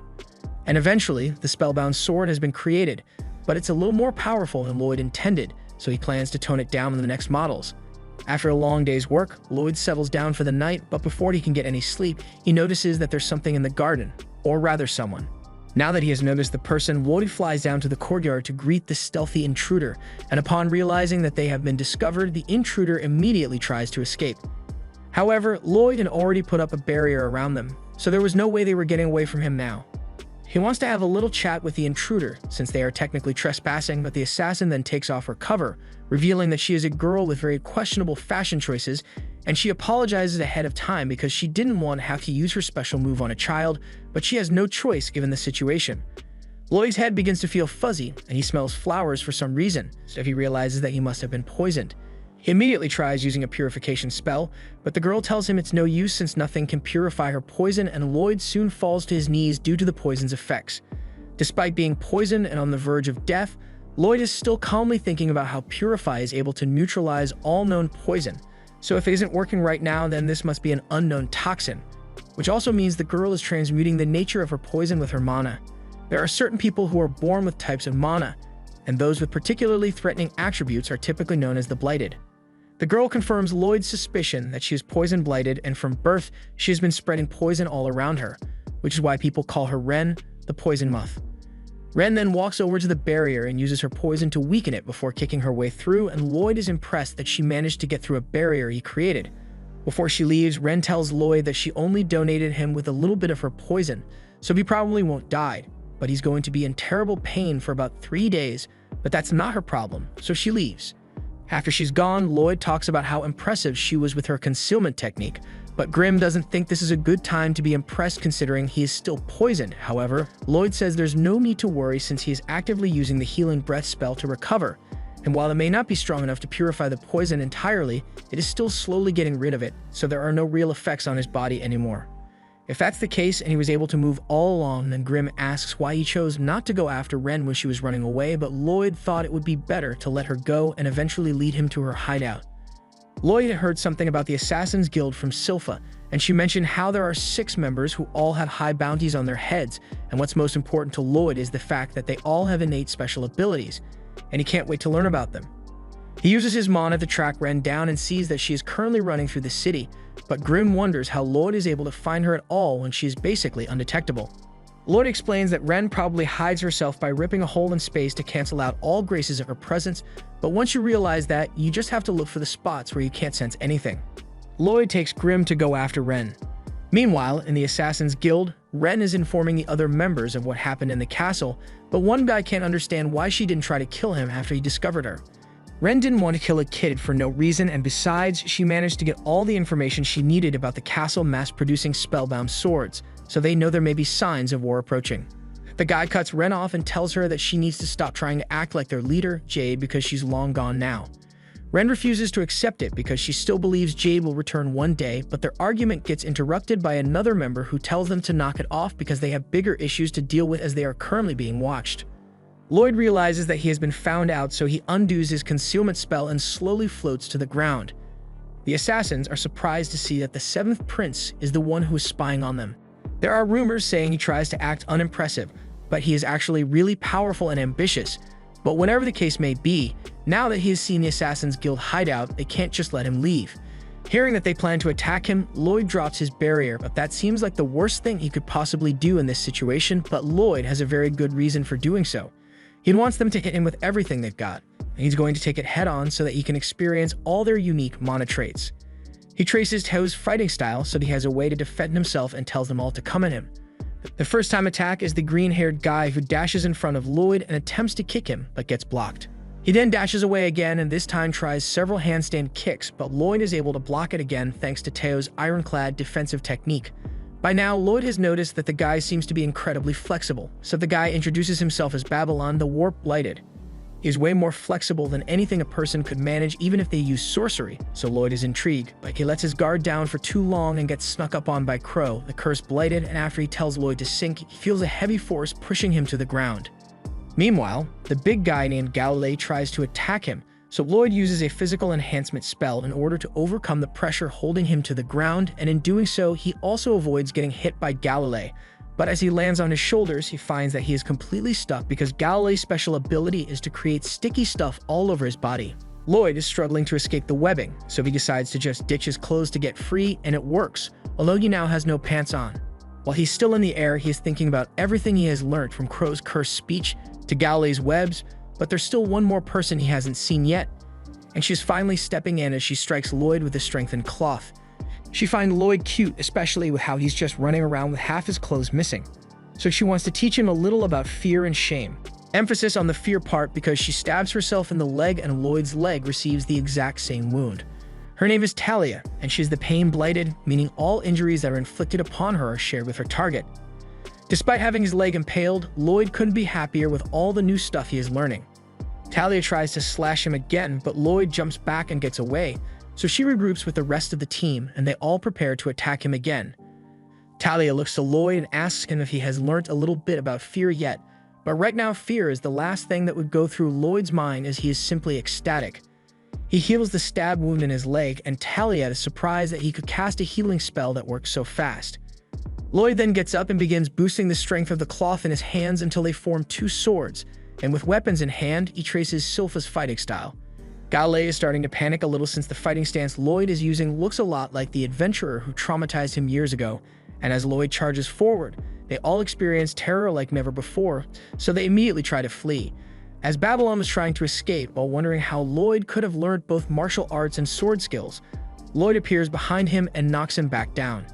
He wants to see how Babylon handles taking damage, so leaps off the roof to slam him to the ground, and it looks like Babylon just relaxes his body at the moment of impact, make himself more rubbery. Crow and Galilee both try to sneak attack Lloyd at once, but as Crow tells him to get blown away, Lloyd gets out of the way, so the words end up hitting Galilee and making him fly backwards into Talia. With the other two currently unable to fight, Lloyd now wants to see how Crow handles getting attacked, so he turns to strike him and Crow attempts to say stop, but he gets cut off at the last second. Even though Crow didn't finish the word, it still did manage to slow Lloyd down, so Lloyd is interested to find out what the requirements are for the activation of his cursed speech. After seeing his friend get bodied so badly, Galilee gets angry and tries to go after Lloyd himself. But his webs are currently stuck to Talia's clothes, so there's an unfortunate wardrobe malfunction and Talia is left standing there with no clothes on. Lloyd doesn't care though and immediately attacks her, so Talia is forced to pull out her sword to block. She warns Lloyd that any damage he deals to her will also be applied to himself, so she thinks it's a bad idea for him to attack her now, and she's hoping for a break so she can get dressed. However, her warning just makes Lloyd want to hit her even more, and as he shoots her into a wall where her back arcs so bad that her spine is definitely broken. The same thing happens to Lloyd as well, but he is still having fun despite the severe internal organ damage. While his guard was down, Galilee grabbed his arms, and with his sticky webs, there's nothing Lloyd can do to escape. Unfortunately, Galilee forgot to account for the fact that Lloyd can just slip out of his armed guards. Once free, Lloyd uses one of Teo's moves to blast Galilee away. Ren is now truly terrified of Lloyd, but she's the only one that Lloyd hasn't fought with yet, so Lloyd says he's coming for her next. But before he can attack, Galilee steps in to protect her and says Ren doesn't have control over her poison, so she won't be fighting. Now that Lloyd thinks about it, none of them really have good control over their abilities, and that's the reason why it's called a blight in the first place, and why they were forced to live a life of crime. So since control is what they lack, Lloyd comes up with a solution and dodges Galilee's attack before zapping him in the back with something. Ren tries to go save him, but Galilee stops her and says he is actually fine. And not just that either, he's better than he has ever been because he can control his mana now. Lloyd engraved a spell on his back to help circulate the out-of-control mana, so he should be able to manage his powers better, and Lloyd even offers to do the same for everyone else as well. Their hostility towards Lloyd is completely gone now that they have had their blight cured, and since Lloyd has given them the chance to live a normal life, Galilee thinks it is important to tell Lloyd their backstory. Lloyd really doesn't care to listen to any long-winded stories, so he politely declines, but Galilee starts talking anyway. Lloyd is being bored out of his mind as Galilee talks until he mentions the Assassin's Guild leader, Jade, who has the ability to teleport. Jade had gathered all of them to form the Assassin's Guild so that they could make a name for themselves and one day become accepted within society. But then Jade accidentally teleported himself somewhere else and they haven't seen him since. Just then, a teleportation ring similar to Jade's appears in the room, and a black envelope is teleported in. A while later, Slifa has finally tracked down Lloyd's scent and bursts into the hideout looking for him, but even though she is sure he was here because of his smell, all she manages to find is a letter stuck to the wall. She takes it back to Albert, who's about to lose his shit because the letter says Lloyd is going on a trip with the Assassin's Guild to visit Lodos, which happens to be the place that is threatening war with Saloum. Albert thinks Lloyd may have been kidnapped, so he'll be forced to go to war with Lodos immediately. But then again, it's hard to believe that anyone could take Lloyd against his will, so he decides to look for a peaceful resolution. However, Silpha then shows him what she found in the hideout, and it's all of Lloyd's clothes, and it seems to be covered in white goo. So peace gets thrown out the window because Albert and Silpha are ready for war. Meanwhile, Lloyd and the others in the Assassin's Guild are currently being teleported to the Lodos Kingdom and are crossing the country at crazy speeds. After the letter appeared, Galilei immediately recognized the symbol on it to be the one Jade made for them, so Galilei anxiously opens the letter, and sure enough, it is indeed from Jade. In the letter, Jade apologizes for taking so long to contact them, but he had been a little busy. He says he has successfully overthrown the Lord of Lordos, who was planning a war, so he is now the new Lord of the Kingdom and would like to invite them all to join him for a celebration. Everyone is really happy about this new development, but Lloyd takes a look at the letter, and he is happy for different reasons. Galilei approaches him and kneels down to thank Lloyd again for helping them control their curses, but they need to head to Lordos now, so he promises they'll repay him for his kindness someday.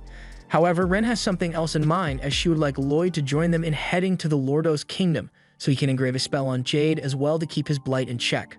Lloyd doesn't have a problem with accompanying them, but he asks if Ren knows where this letter came from in the first place. It just appeared out of nowhere, which means it was accurately teleported here from somewhere else. Teleportation magic is still a huge unknown in this world, and it's not the kind of thing that someone could just randomly figure out how to use, so there's only one real explanation. Jade must be able to control his powers after all, but it wouldn't make sense for him to lie about something like that.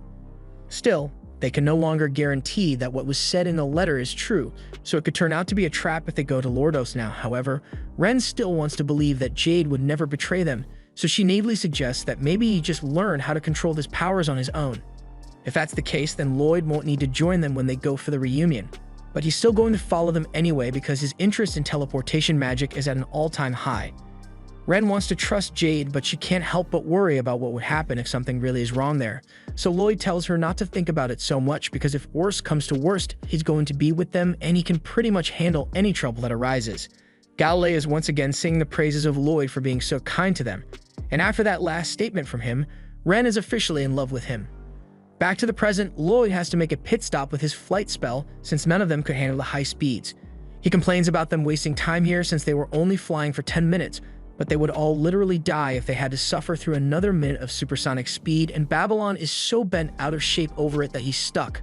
Lloyd concedes and says they can just take a break here and walk the rest of the way since they are pretty close already, and since they'll be taking a break, Ren offers to go get something for them to eat. While Lloyd is helping Babylon straighten out his spine, Babylon mentions that Ren is trying to show off to Lloyd since she grew up in the woods. She accidentally killed her parents with her poison when she was younger, so she was left to fend for herself out in the wilderness, and the first person to find her was Jade. He brought her back to the hideout and introduced her to everyone, but they were all a bit scared due to the poison ability she had, so Galilei didn't think it was a good idea to have her around, especially since she kept growling at them like she's got rabies. Regardless, Jade was dead set on keeping Ren and began hugging her, but that made her release a bunch of her poison and he collapses to the ground. Despite the near-death experience, Jade still wanted to have Ren live with them, so he asked for everyone's help with taking care of her. Since he insisted, they all agree to help him and Galilei offers to be her teacher, while Crow and Talia make some new clothes. That was the moment Ren got to experience what it was like to have a family, and eventually Jade came up with a spell inscribed onto her clothes which would neutralize her poison mana, so she would finally be able to live a relatively normal life around others. Jade acted as a big brother to her, and after hearing what Jade did, Lloyd is really interested in meeting him, which says a lot since this is the first time he has shown any interest in a living person. Eventually, Ren gets back from her hunting trip, and she makes whatever this is supposed to be. She gets points for effort, but no one wants to try her disgusting food, so Babylon asks Crow to use his cursed speech to tell the food to become tasty. He was about to do it, but then Ren Poison punches him in the gut because she doesn't want him to change anything about her food. Talia tries to reason with her and reminds her that Lloyd is a prince, so this stuff she made probably isn't something he would want to eat. However, she's dead wrong because Lloyd is scarfing it down without hesitation. It's not the worst thing he has eaten since he was broke in his past life and had to eat stuff that was a lot worse than this. The others gain the courage to try it after seeing Lloyd eat it, and the food may look terrible, but it's actually not that bad once you get used to it. Ren did a pretty good job considering she has never gotten the chance to practice before due to her poison, so everyone ends up enjoying Ren's cooking, and she hopes she can share it with Jade someday. We get another flashback to a time when Jade returned to the team with some really good news.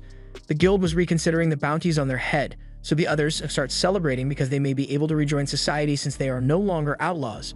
Jade tells them not to get their hopes up since the guild is still only considering it, but it's at least a step towards a future where they are accepted for who they are, and that's reason enough to celebrate.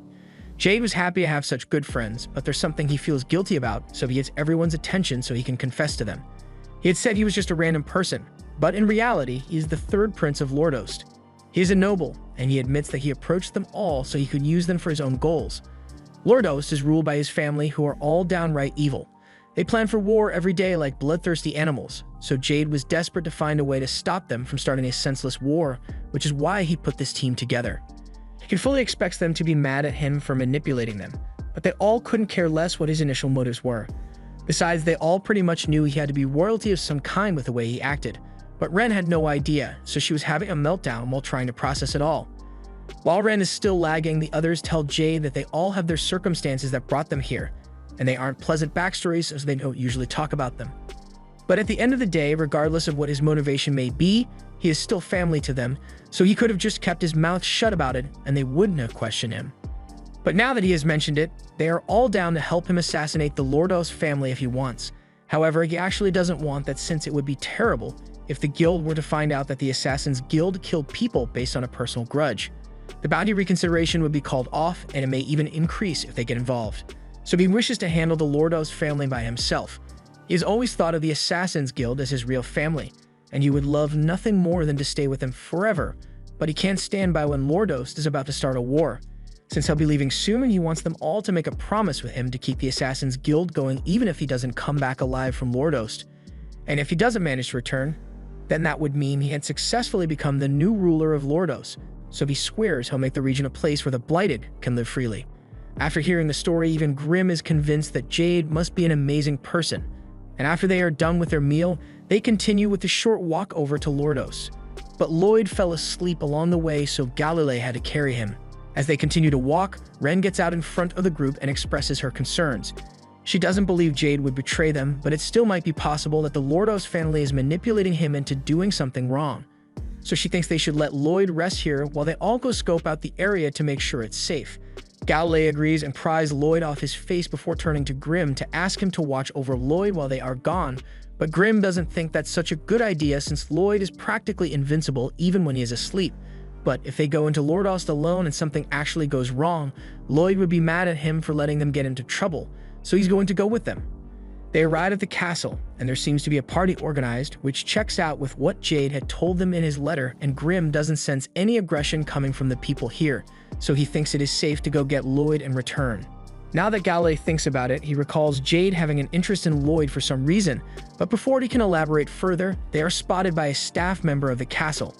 The guy recognizes them as the Assassins Guild, but rather than sound an alarm, he brings them down to the banquet and announces that the guests of honor have arrived.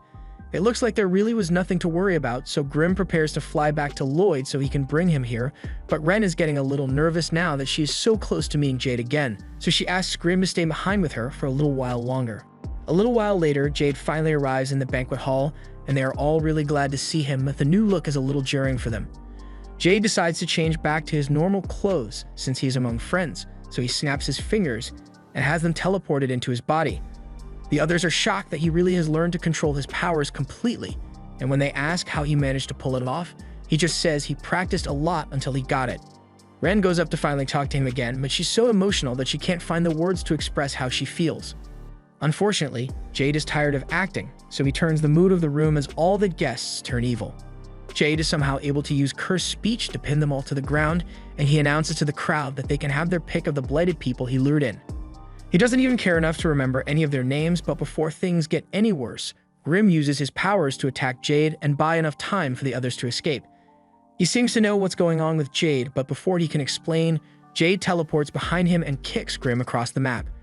Grimm ends up crash landing right next to Lloyd by luck, and after he wakes up, he starts explaining that something terrible has happened to the members of the Assassins Guild. Back at the castle, Ren asks Jade what he's doing while still clinging to the hope that there's some good explanation for what's going on. But her hopes are crushed once Jade reveals that everybody here has been possessed by demons he brought from the netherworld, and he himself isn't actually even Jade, but rather he is a demon who took over Jade's body so he could have his teleportation powers. His name is Gazarm, the catastrophe of the netherworld, and he says the real Jade is dead because he has taken over his body. He took great joy in wearing down his mind for months at a time, and through all of it, the only thing that was keeping him going was how much he cared for all his friends. The body of a blighted person is a great host for demons, so he knew Gazarm would go after his friends if he took over his body, so instead of letting that happen, he chose to end his life with his own hands. If he had been successful, then he would have killed both himself and Gazarm. However, Gazarm wouldn't even let the man die in peace, as just when Jade was about to die, he simply healed all the damage instantly. The other demons are growing impatient to take over the body of one of the blighted, so Gazarm grabs Ren and jokingly warns the demons to be careful since this one has poison so strong that she killed her parents at birth. Despite how angry all of them are, they are unable to do anything to stop Gazarm, but as he inspects Ren's body so she can be taken over, he pauses once he spots the spell Lloyd had engraved on her. He is outraged that someone would dare to mark his property, so he uses cursed speech to force Ren to tell him who did this. Through sheer will and her gratitude to Lloyd, she resists the compulsion to sell Lloyd out at first, but Gazarm keeps screaming in her face to tell him who gave her the mark. All of a sudden, barriers are cast around all the Assassin's Guild members, and a massive death laser strikes the ground, vaporizing everything around.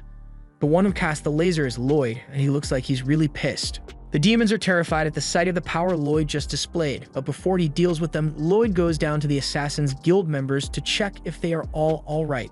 He heals Ren's injury and says that Grimm already told him all about what happened, so he wants them to get out of here as soon as possible. They are the targets of the demons, so it wouldn't make sense for them to hang around here any longer and put themselves in further danger. That's why Lloyd wants them to leave the rest for him to handle. Ren objects, but Galilei overrules the objection and grabs her so they can escape. He knows Ren feels like she needs to stay and help, but they would only end up getting in the way of Lloyd. Plus, they already know they are no match for Gazarm, so it's best if they let Lloyd handle it. Meanwhile, the demons are still panicking because they think Gazarm was taken out by Lloyd's blast. But Gazarm then teleports back up to the surface and angrily tells the other demons to go after the Assassin's Guild immediately. They are extremely skilled when it comes to hiding, so if they get away, Gazarm may never be able to find them again. The demons immediately get moving, but Lloyd obviously isn't going to just let them leave, so he fires several more death lasers at them, blasting every demon within the castle grounds. All except Gazarm, who was able to teleport out of harm's way. A couple of demons attempt to get the jump on Lloyd while he is distracted, and Gazarm also seizes the opportunity to use his cursed speech to tell Lloyd to die. Lloyd sees it coming, so he already has a barrier set up to block the attack. However, to his surprise, the spell slits right through his barrier. Now, Lloyd still has a lot of time to react since his brain is on Quicksilver timing, but while dodging seems like the logical thing to do, he is also curious to see what would happen if he just let it hit him. But before he could do anything stupid, Grimm forces him to dodge the cursed word, leading it to collide with one of the demons and kill him immediately. Lloyd uses his analysis magic to see what happened after the spell connected, and it looks like the death spell killed even the demon inhabiting the body, although the death of the body was caused by cardiac arrest. Grimm still wants Lloyd to give up on fighting Gazarm because it is too dangerous. Gazarm's magic doesn't require any spell casting as it takes his mana and directly creates an effect. Much like Crow's cursed speech, but a lot more refined. When using a regular spell, a barrier is able to block the effects created by it, but when the attack comes directly from mana, a barrier basically becomes nothing more than a net, so while solid attacks are blocked, mana can freely flow through. If they were dealing with someone like Pazuzu, then Lloyd could easily overwhelm any attack he could throw at him, but with Gazarm, his mana could actually pierce Lloyd's heart if he's not careful. Gazarm looks down at the demons who managed to survive Lloyd's death rays, and he has nothing but contempt for them. Grimm explains to Lloyd that demons are ranked by 10 classes, so the ones down there must be 10th class demons, which means they are completely trash. For reference, Pazuzu was an 8th class demon and Grimm himself is a 3rd class demon. Lloyd assumes that must mean that Gazarm must be a 1st class demon, but it's actually much worse than that. Gazarm is demon royalty, or in other words, he's a demon lord, so the kind of power he possesses means that even 100 first-class demons wouldn't stand a chance against him. Lloyd may be amazing, but this time, Grimm believes even Lloyd is outmatched, so he wants them to get the hell out of here. But Lloyd keeps flying closer to Gazarm instead. Gazarm asks who Lloyd is, so he introduces him as the 7th Prince, and Gazarm seems to recall something from Jade's memories about him wanting to meet Lloyd, but he doesn't care enough to remember all the details. Lloyd says he would have loved to meet Jade, but now he's never going to get the chance to do so because of Gazarm.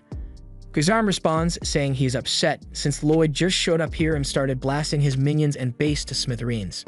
They both have their scores to settle with one another, and they look equally crazy and excited to get things started, but Grimm once again suggests that Lloyd should run away while he has still got a chance to escape.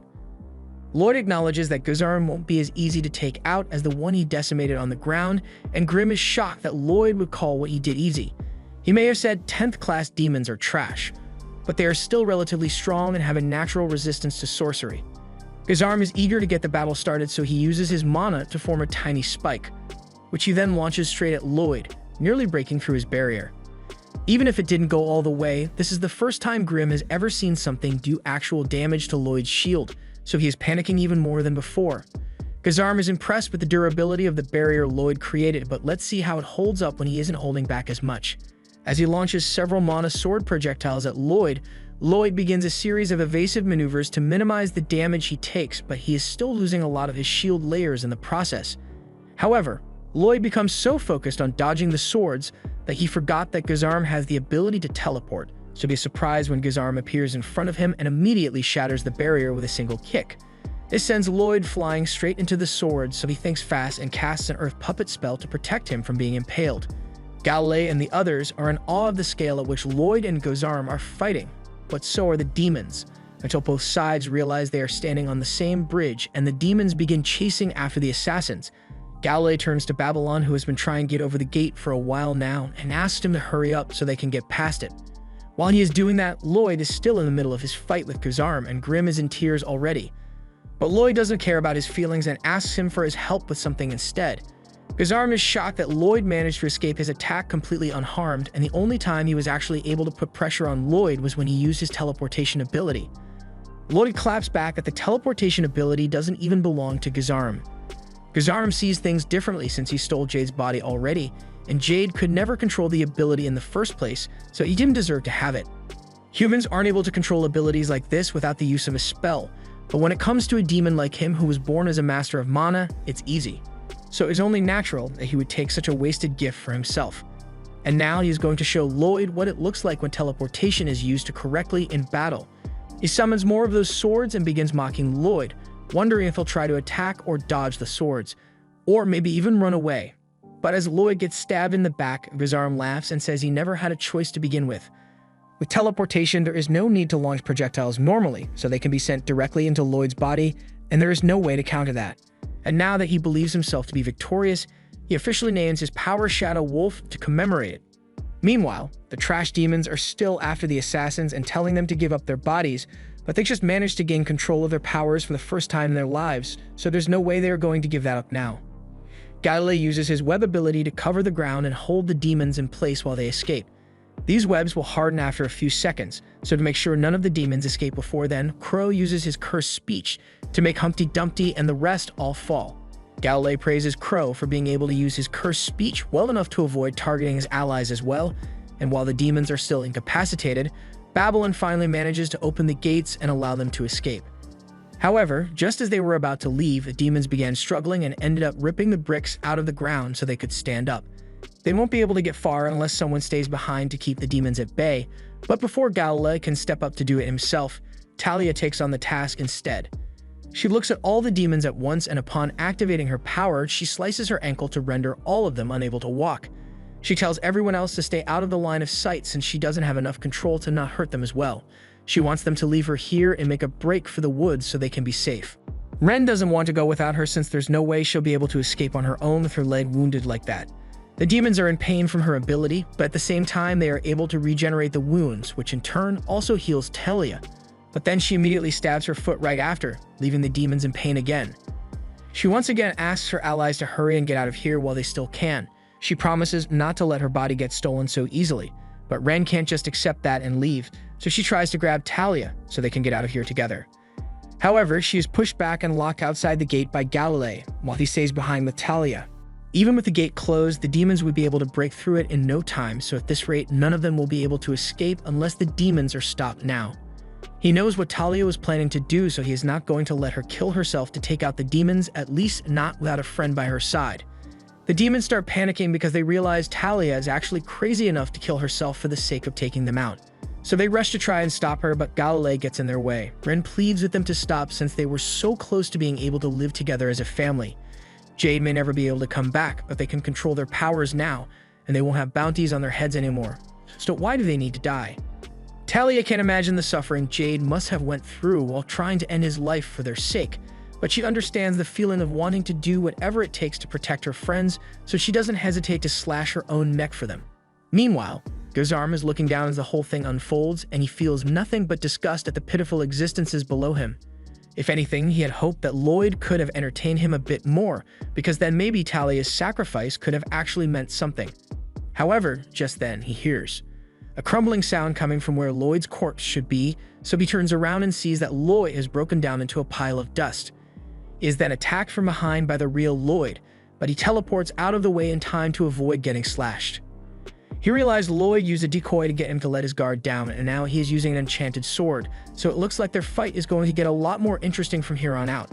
However, Lloyd seems to be worried about something now, but it has nothing to do with Gazarm, so he asks that they go somewhere else to finish the fight because there are some people here who he really doesn't want to see.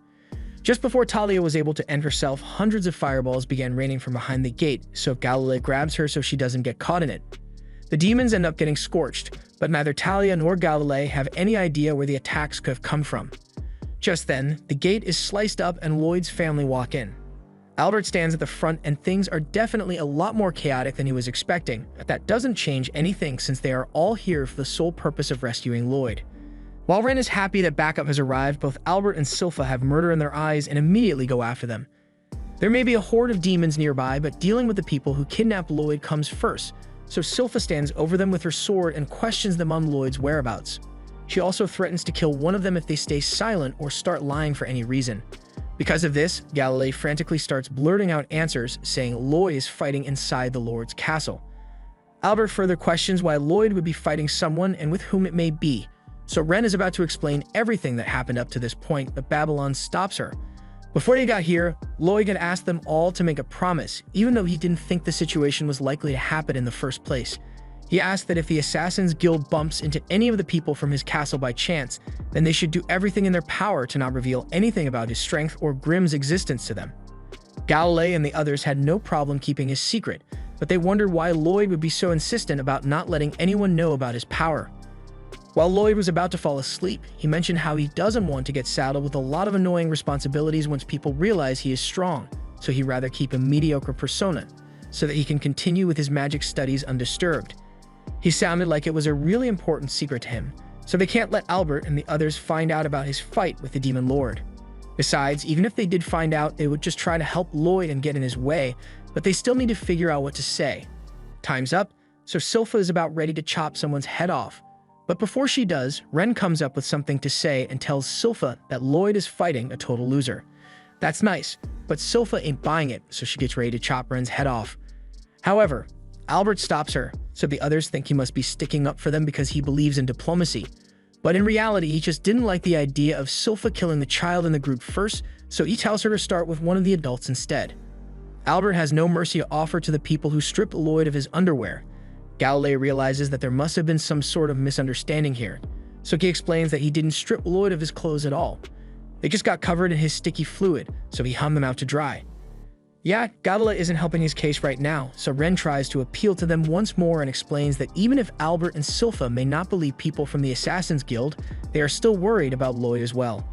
Albert and the others showing up here save Talia and Galilei from having to sacrifice their lives, so Ren is deeply grateful to them for it. And if they think it is necessary, she will accept whatever punishment they choose.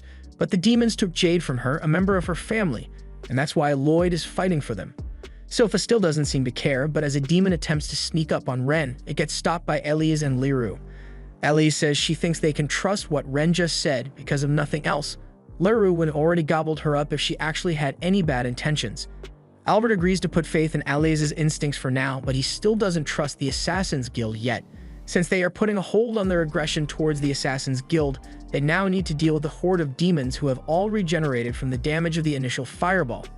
They won't have time to take care of this and find Lloyd, so Albert asks Silpha to go ahead and look for Lloyd first, while the rest of them handle the demons. Ren realizes that Silpha finding Lloyd would be really bad since she would just make herself a target for Gazarm, so Ren holds her back and tries to make up an excuse as to why she can't go. Nothing she says would stop Silpha though, so Silpha was ready to slash Ren to let her go, but just then, dozens of Gazarm's spears rain down from above. Silpha isn't sure what happened, but those spears cause the bridge to collapse, so Silpha can't cross anymore to get to Lloyd. Even worse, all the demons on the bridge have fallen into the water and are now swimming to the other side of the river, and it would be really bad if they managed to get behind everyone since that would have them trapped on the bridge with nowhere to go.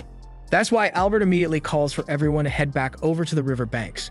While they are retreating to face the lesser demons, we see Lloyd and Gazarm flying over the castle, and Gazarm only destroyed the bridge because Lloyd asked him to so the others couldn't interrupt their fight.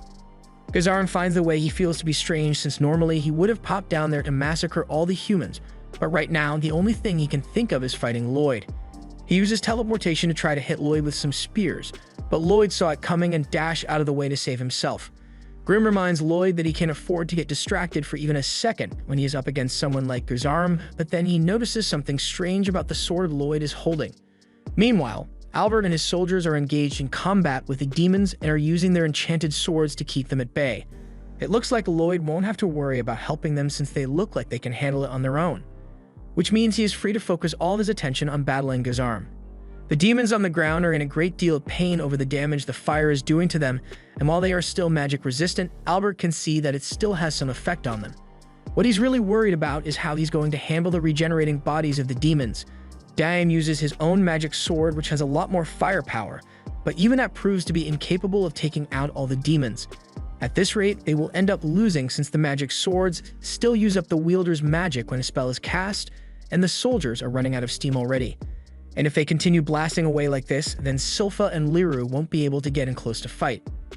Albert agrees with Diane and tries to think of a way to arrange things so that Silpha and Liru can get in close, but then he realizes that Silpha isn't here anymore. At the same time, Silpha is getting ready to jump off the edge of the bridge with Shiro to make it to the other side, while the Assassin's Guild tries to get her to reconsider. In the first place, there is no way Shiro would be able to make that kind of jump, but in Shiro's doggy brain, he would do anything it takes to make sure he can see Lloyd again, so he jumps.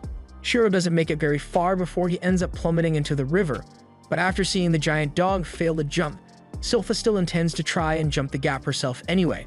However, before she can do that, the Humpty Dumpty demon climbs back up the bridge and attacks her. Silpha is able to counter the surprise attack with her swords, so the demon commends her for her skill, but he has some bad news for her. While the other demons may be 10th class, he is actually an 8th class demon, and not only that, he is also a practitioner of the supreme swords of the Netherworld, so she stands no chance against him. Silpha doesn't really know how strong an 8th class demon is meant to be, so she isn't worried about it. Meanwhile, back on the river banks, Albert is still worried about fighting the demons since it is clear that they have stolen the bodies of the citizens of Lodost, so he is hesitant to finish them off because he wishes to save the innocent people's lives. While he is distracted, a demon manages to sneak up behind him, but before Albert is attacked, the demon gets its neck broken by Babylon. Albert appreciates Babylon saving his life, but he is a little shaken by how little hesitation there was from Babylon in taking that person's life. The demon is struggling to regenerate itself, and Babylon tells Albert that he is a nice guy, kind of like Jade was. He wants him to know that even though he is an assassin, he still doesn't take lives lightly, and the reason he didn't hesitate was because the people the demons are possessing aren't savable. If it is anything like what Gazarm did to Jade, then their minds are long gone already, and the only thing left to do is make sure the demons that caused this die as well. Albert appreciates the words of advice, so he now has the resolve to do what must be done. He goes over to the citizens of Lordos who have been possessed and apologizes for being too late to stop this from happening to them, but he is going to avenge their deaths and cast Inferno Rain upon the demons. He orders his men to show no mercy either because they are fighting to avenge their already fallen neighbors. Meanwhile, back on the bridge, Silpha is still engaged in battle with the demon, and their battle seems to be evenly matched since neither of their sword styles are making much headway. Once the clash ends, Silpha has received a cut on her forehead, and the demon has the same injury, although in his case he can just heal himself. If Silpha isn't able to finish him off in a single blow, then the demon will just keep regenerating over and over, and even worse, the demon now says that it wants to take over Silpha's body as well so that it can take her sword skills and make them his own. Just like he did with the Lordo's fighting style as he uses it to attack Silpha. The demon explains that he is able to acquire the skills of the body that it takes over, and this body seems to have been a particularly skilled swordsman. The demon also remembers the body's owner wearing a wedding ring or something, but he threw it out since it was getting in the way. He can only imagine the life that the guy must have lived, but now none of that matters anymore since a body is nothing more than clothing to demons like him. And he plans to make Silpha the latest addition to his set so he can wear her out completely. Silpha is tired of listening to his rant, so since he enjoys stealing things so much, she gives him a taste of his own medicine and copies his demon blade form from earlier. The demon is shocked that Silpha is able to use the demon blade all of a sudden, but she just learned it by watching him. So she mocks him for not being able to copy a technique without using the body of a human. She then calls for Shira, who had managed to climb back up the bridge, but the demon doesn't think Silpha fighting with an overgrown dog is going to help her chances of victory at all. However, Shira isn't here to assist in battle. He is just acting as Silpha's inventory, so after a bit of searching, she's able to find the sword Lloyd had made for her. He didn't inscribe any flashy spells on it, and instead made it so that the sword would be as strong and flexible as possible so that Silpha would be able to use her full power with it to cut down a demon. Demons may be psychic entities, but they still need physical bodies to do stuff, which is why they either construct their own or take over another being's body. But in doing so, the damage taken by the body is felt by the demon, so a fatal blow would be enough to defeat one. The only issue is that a body that is under the control of a demon requires a serious amount of damage to be killed, and even that damage can be regenerated in an instant if it isn't immediately fatal, so one needs to strike the demon down with a single, really powerful attack. She asks Lloyd why he specifically chose strength and flexibility enchantments for her, so Lloyd explains that whenever he sees her swing her sword, it looks like she's holding back, so he thought she might be worried about her sword breaking in the middle of her strike. Silpha was incredibly happy that Lloyd would pay that kind of attention to her, so she promises to cherish the sword and use it well. She initially wanted to name it after Lloyd, but she believed it would be more fitting to name the sword after her recent failure in defeating Pazuzu. She vowed to never again disappoint Lloyd as she did on that day, which is why the sword will be named Demonbane. The demon mocks her for giving her sword such a fantastical name when she, along with the entire country, are still bound to lose to him anyway. The future will be a nightmarish onslaught for no real reason other than for the amusement of the demons. The plan was initially concocted just to lure Jade out of hiding, so once the demons took over these bodies, they began stirring up threats of war so that Jade would be forced to return home to stop it. The Assassin's Guild is enraged that the demons were behind everything from the start and used Jade's hatred of war against him, so Ren charges forward in a blind fury. Although she would only get in the way, so Silpha knocks her out and says they don't need to worry because the demon's plans will not come to pass. The demon is still confident that it is superior, so he plans to finish this, the ultimate technique of his demon blade form. However, before he could do that, Silpha had already sliced through him with pristine efficiency. This was the end of episode 10. Thanks for watching. Subscribe to not miss the next part.